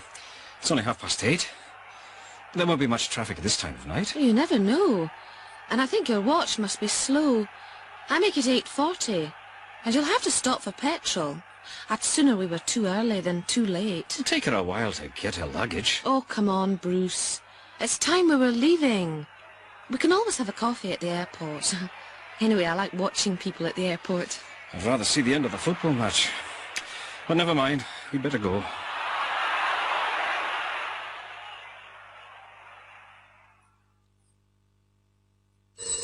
Janet, hold on a minute. There's the phone. You haven't got time to answer it now. Ignore it. No, I'd better see who it is. It might be important.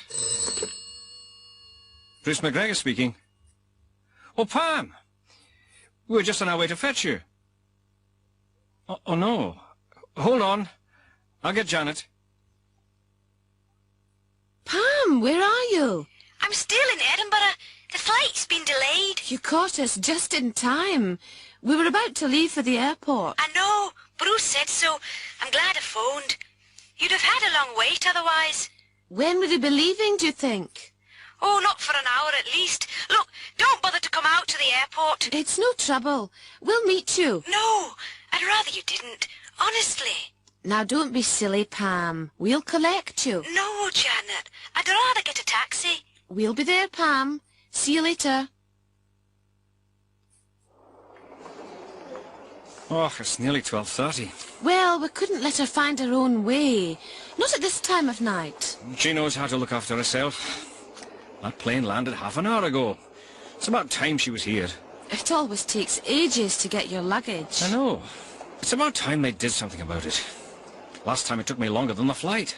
Oh, Bruce! There she is! About time, too. Pam! Pam, over here!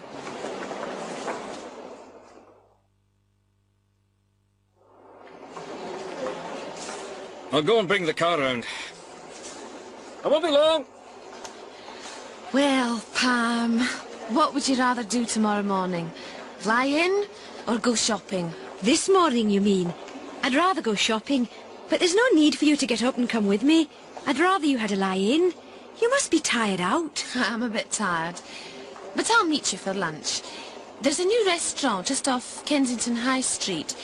Do you think you'll be able to find your way there? Oh, Janet, it isn't as if this were my first visit to London. You can tell me where it is in the morning. The circus is coming. This is RW2, Watermouth's own independent radio station. In the studio with me this morning is Sally Farnham, the daughter of circus owner Bertie Farnham. Farnham Circus will be here in Watermouth for 2 weeks. That's right, isn't it, Sally? Yes, that's right. We open tomorrow for 2 weeks. Has the circus arrived yet, Sally? No, not yet. It's on the road somewhere between Sandpool and here. I suppose there's a lot to be done between now and the first show. Yes, that's right. I've already been here for 3 days. There are all the advance arrangements to be made. It's like preparing for a small invasion. What sort of things have you done? Oh, there are so many things to be done, you know. There are posters to be put up, newspaper ads to be arranged, casual labour to be hired, and so on. When will the circus actually arrive? In the next hour or so. The first truck should be arriving any time now, and then the hard work really begins. Most people love the circus, don't they? But not many realise how much work there is, do they? That's right. We'll be working all day and half the night. It's a bit like moving a small army. But fingers crossed, by tomorrow morning everything will have been set up in time for the afternoon performance. Oh, there's the grand parade through the town centre at 11:30, so don't forget to come and see us. Thank you, Sally, for coming in to talk to us. Now, don't forget, folks, the grand circus parade will start from the pier at 11:30, go along the promenade, through the gardens, and finish in Jubilee Park. Farnham Circus will be in town for 2 weeks, until the 28th of August. Now for some music.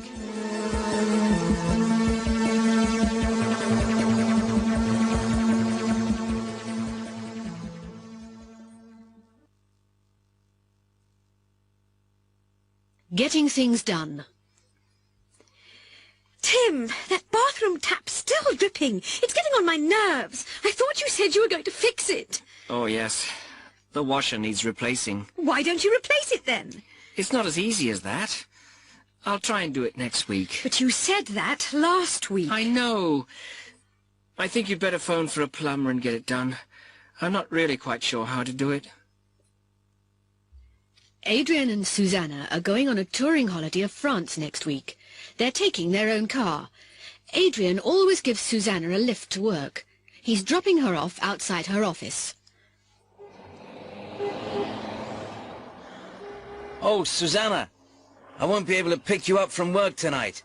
I'm having the car serviced. I thought we'd better have it done before we go. Oh, that's all right. When are you collecting it?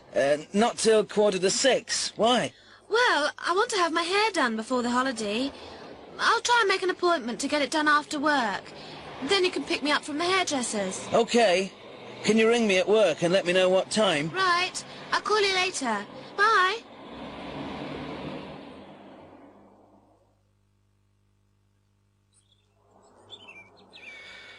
I'm afraid it's been rather neglected. The present owner is in his 80s. He's just gone into an old people's home. Yes. It looks as though a lot needs doing to it. That's true, but the price is very reasonable. It would be ideal for a do-it-yourself man. I'm not very good with my hands, I'm afraid. We'd have to get most things done for us, wouldn't we, Jean? Oh, I don't know. Could we see inside? Of course. I'll show you the kitchen first. Oh, dear. Just look at that sink. It must have been there since the house was built. It's a nice, large room, though, and there's plenty of light. We'd have to have kitchen units put in, and we'd need to get it tiled. But you could do the ceiling yourself, couldn't you? And the painting. Is that the only PowerPoint there? I'm afraid so. It looks pretty old. I'm sure the whole place would need rewiring. We certainly couldn't do that ourselves, and we'd need to have more points put in at the same time. Would you like to see the lounge? It's through here. Oh, my God. It'd certainly need redecorating. I suppose we could do the painting and wallpapering. What's it like upstairs? Pretty bad, really. It obviously hasn't been decorated for years. And as I told you on the phone, it hasn't got a bathroom. But you could have the small bedroom converted into a bathroom and get a grant towards the cost. All the other houses in the street have had that done. What about the toilet? I'm afraid that's outside, but you could get one put in the new bathroom. And, of course, you get a grant for that as well. Is there anything else that needs doing? Well, you'd probably have to get the roof repaired pretty soon. The sooner the better, if you ask me. It looks as though water's been coming in over there. And, of course, we'd want to have central heating put in, and the windows double-glazed. It's a very noisy street. I couldn't do any of that myself. Of course not. Anyway, thank you for showing us around. But really, I think the best thing would be to knock it down and start all over again.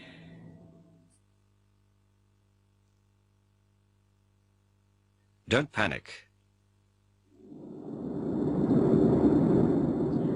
Don't forget to fasten your seatbelts.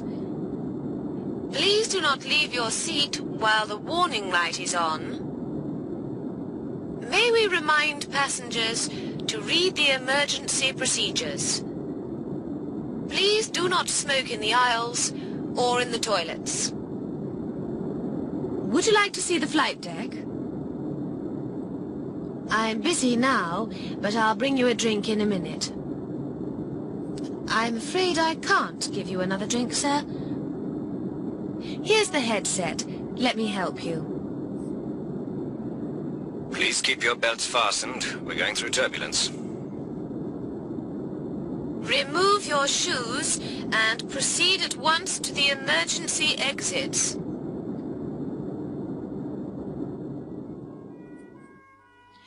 Come on, dear. You can make it. Just slide down the chute. I'll have to push you.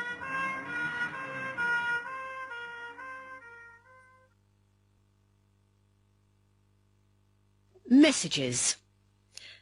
Amanda Hayward is a secretary at Standard Security Systems. Her boss, Peter Dawson, was away on business on Monday. She took several messages for him. Listen to the conversations and look at the notes. 9 o'clock. Mr. Dawson's office? Oh, it's Jenny. Can you give Mr. Dawson a message? I won't be until Friday. I've got flu. I saw the doctor this morning. OK, Jenny. I'll pass the message on.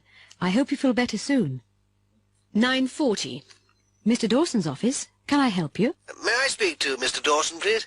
I'm afraid he's away on business. He'll be back tomorrow. Can I take a message? Please, it's Tom Watkins here. Look, I can't make the meeting on Tuesday afternoon. Something important's come up. I'll ring Peter on Wednesday. 11:30. Hello, Godfrey. What can I do for you? Mr. Dawson isn't here, is he? No, not till tomorrow. Ah, it's just that I want Friday off. You see, my grandmother died yesterday. I'll have to go to the funeral. Oh, I am sorry. How old was she? 92. 12:15. Mr. Dawson's office. Can you put me through to Mr. Dawson? I'm afraid he isn't here today. Would you like to leave a message?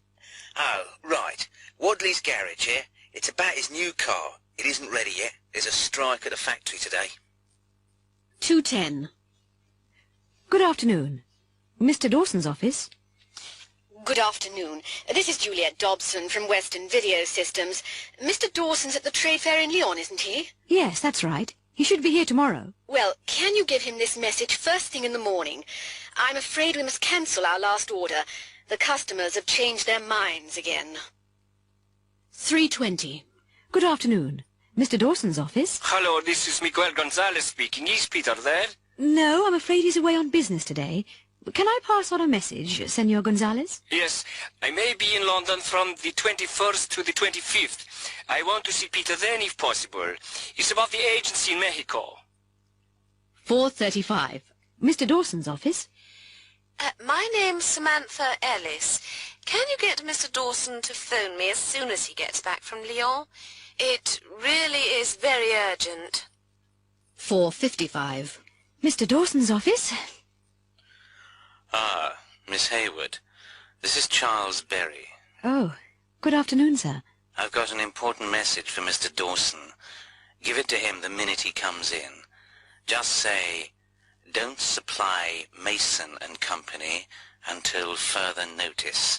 I'll explain later. It's Tuesday morning.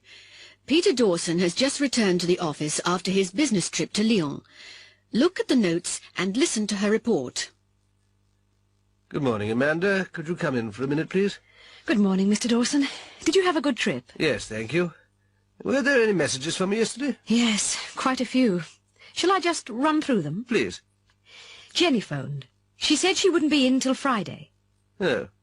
Why's that? She said she had flu. She'd seen the doctor. Right, go on. Then Mr. Watkins called. He said he couldn't make the meeting this afternoon, but would ring you on Wednesday. Okay. Godfrey came in looking for you. He said he wanted Friday off. Did he?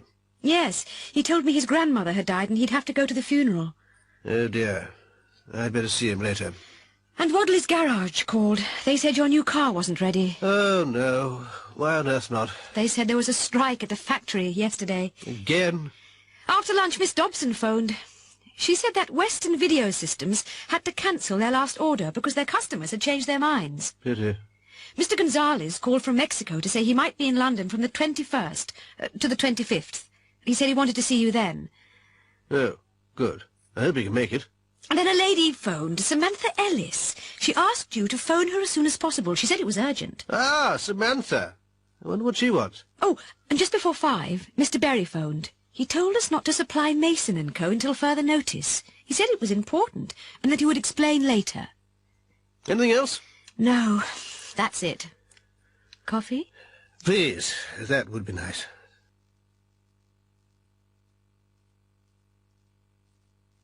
A few questions. Who's there? The police. Open up. Hold on a minute. I'm in the bathroom. Come on, open up. Oh, Sergeant Grimes. What can I do for you? Is this a social call? Very funny, Harry. I've got a few questions to ask you. Can I come in for a minute? Have you got a search warrant? No. Why? Do I need one? Have you got anything to hide then, Harry? No, nothing at all. Come in. Questions, you said? Well, fire away. Just a routine check, Harry, that's all. Just a routine check. Were you in a Mile End Road last night? No. Have you been there recently? No, I haven't. Why? Has there been any trouble? I think I'll ask the questions, Harry. Where were you last night? I was in the pub.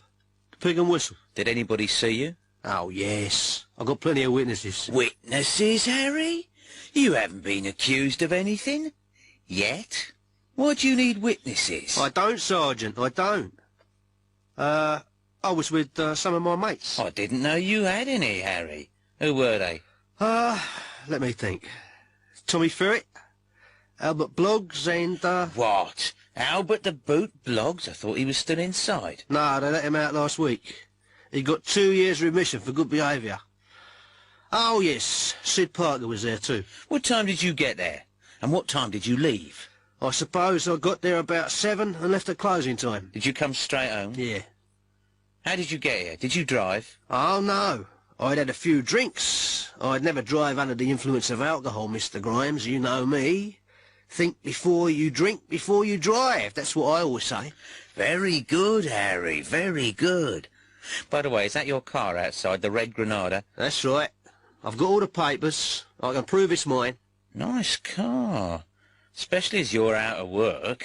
Oh, yeah. Well, my grandmother died. Left me some money. I see. Don't mind my asking, do you? Not at all. I mean, it's your job, isn't it? Well, how did you get that dent in the front wing, then? Oh, it happened in a car park. I wasn't there. Someone must have run into it. Fair enough, Harry. Well, I'll be seeing you. That's all for now.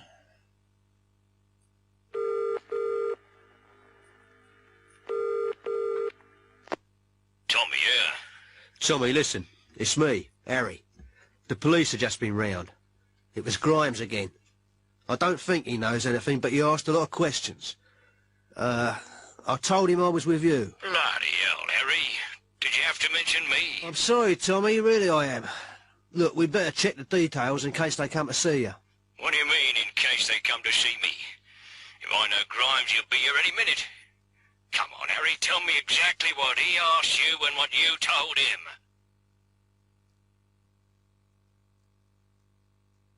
Trust the heart.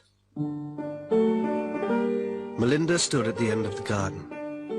watching the sun begin to set behind the orchard into the sea beyond. She stood as she had done so many times, thinking of that last quarrel 2 weeks before. She remembered how Damien had at first denied the affair with Tamsin. But then, when she had forced him to admit it, how he had apologized and begged her for forgiveness. She sobbed a little as she thought of her harsh words, and how Damien, the only man she had ever really loved, had broken down and cried like a baby when she had refused to see him again.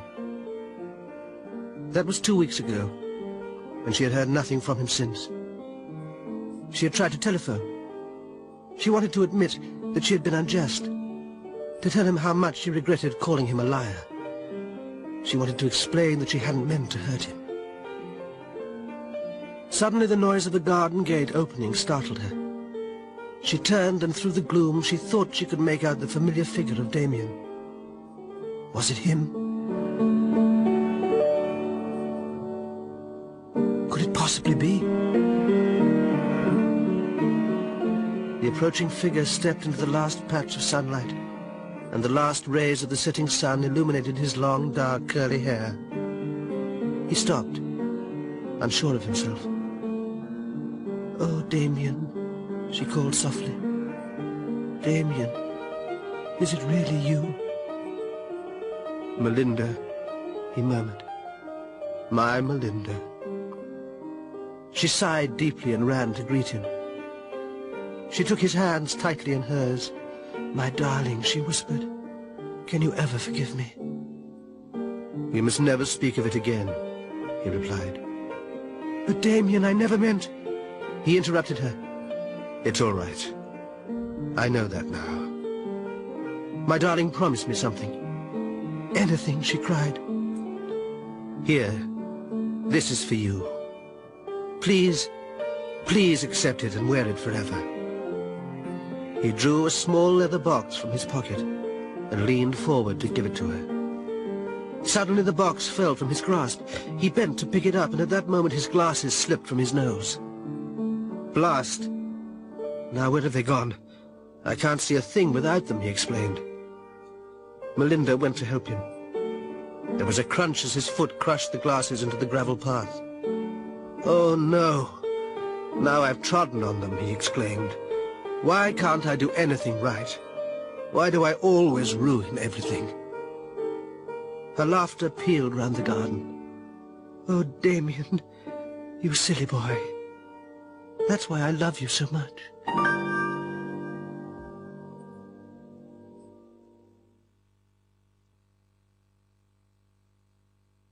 Weddings.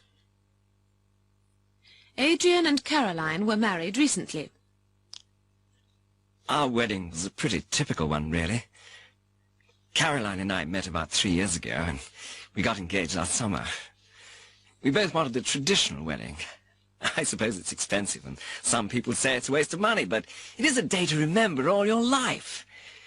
Anyway, we wanted to please our parents, and we both wanted to get married in church. Caroline's father hired a white Rolls Royce to bring her to the church. We wanted the whole works, you know, top hat, tails, champagne, the full treatment. The men rented their morning suits for the day. Caroline had 3 bridesmaids, her sister and 2 of her cousins, and a page. The page was her nephew. He was only 3, and he made a lot of noise during the ceremony. I didn't feel my best that day because my stag party went on until 5 o'clock in the morning. I do remember the photographs, though. We seemed to be waiting around for ages. Although it was a very sunny Saturday, it was in May, there was a pretty cold wind. The reception was at the Carlton Hotel. It must have cost Caroline's dad a packet. The speeches went on a bit too long, I think. Of course, some of them were a bit vulgar, but I suppose that's a tradition. It took 20 minutes just to read out all the telegrams. I'd been very careful, and I'd parked my car around the corner. But of course, they somehow managed to find out where it was. You should have seen what they'd done to it. It was covered with lipstick, and they'd tied cans to the bumper. But anyway, they didn't find out where we were having our honeymoon. We went to Scotland. Stuart and Anne were married in a registry office.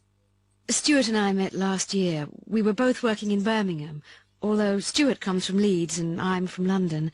We didn't want an elaborate wedding, and neither of us are particularly religious, so we got married in the registry office. Another thing is that neither of our families are very well off, and it seems silly to go to all the expense when you need the money to set up a new home. We just invited our parents and a couple of friends who were witnesses. It was all very simple. We didn't have a reception or anything. We just had a few drinks round at our place. We didn't even bother with a cake. We didn't have a honeymoon because Stuart's just started his own business and we couldn't afford the time.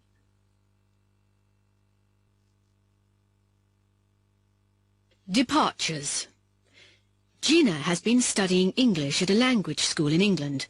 Her course finishes at the end of this week, and she's returning home on Saturday. She's in a travel agency now.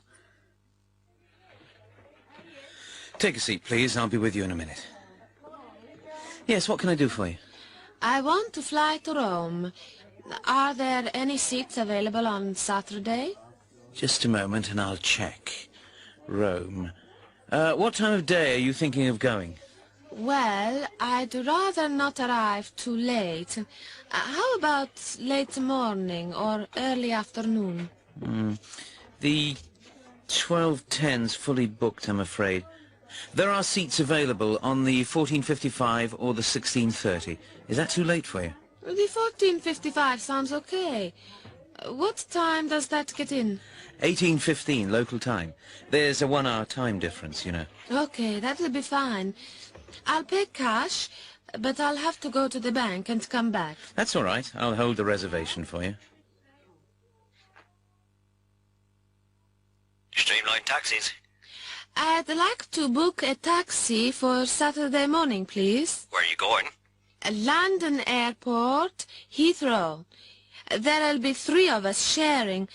How much will it be? £35. £35 each, or between us? Oh, that's all together. What time do you want to leave? The check-in time is 5 to 2, but I don't know how long it takes to get there. Well, we'd better pick you up about 11:30 in case we hit traffic. Can I have your name and address? Yes, it's Gina Castelli, 2 L's, 32 Seaport Road. 32 Seaport Road. Okay, 11:30 Saturday morning. Thank you. Come in. Oh, hello, Mr. Jenkins. Hello, Gina. What can I do for you? I've just come to say goodbye. Oh, yes, of course. You're leaving, aren't you? When? I'm flying tomorrow morning. I'm back at work on a Monday morning. Well, I must say, Gina, we'll be sorry to lose you. I don't really want to go, but... Well, I just wanted to thank you and all the other teachers. Oh, that's all right, Gina. I've really learnt a lot. I hope to come back next year for a holiday. Don't forget to send us a card. And if you do come back, call in and see us. No, I won't forget. Well, there's the bell. Goodbye, then, and have a safe journey. Goodbye, and thanks for everything. Jacques! I'm glad I haven't missed you. Hello, Gina. When are you leaving? Tomorrow morning. I don't suppose I'll see you again. So, goodbye. It was nice meeting you. And you. But you will keep in touch, won't you? Yes, I will. You've got my address, haven't you? Yes, and remember, if you're ever in Cherbourg, give me a call. I'd be so pleased to see you again. Oh, I will. You can be sure of that. And you must do the same if you're ever in Rome. Well, goodbye then. Goodbye. And look after yourself. Gina, the taxi's outside. Are you ready? Have you got everything? Yes, thank you, Mrs. Sharples. And thank you again. Oh, thank you, Gina, for the flowers. Now, don't forget to phone us when you get home, just to let us know that you've arrived safely. No, I won't forget. I don't know whether I'll be able to phone tonight or not, but in any case, I'll ring you in the morning, whatever happens. Well, goodbye then, dear. You better not keep the taxi waiting. Have a nice trip. Bye-bye. Bye. And look after yourselves. And thank Mr. Sharples for me.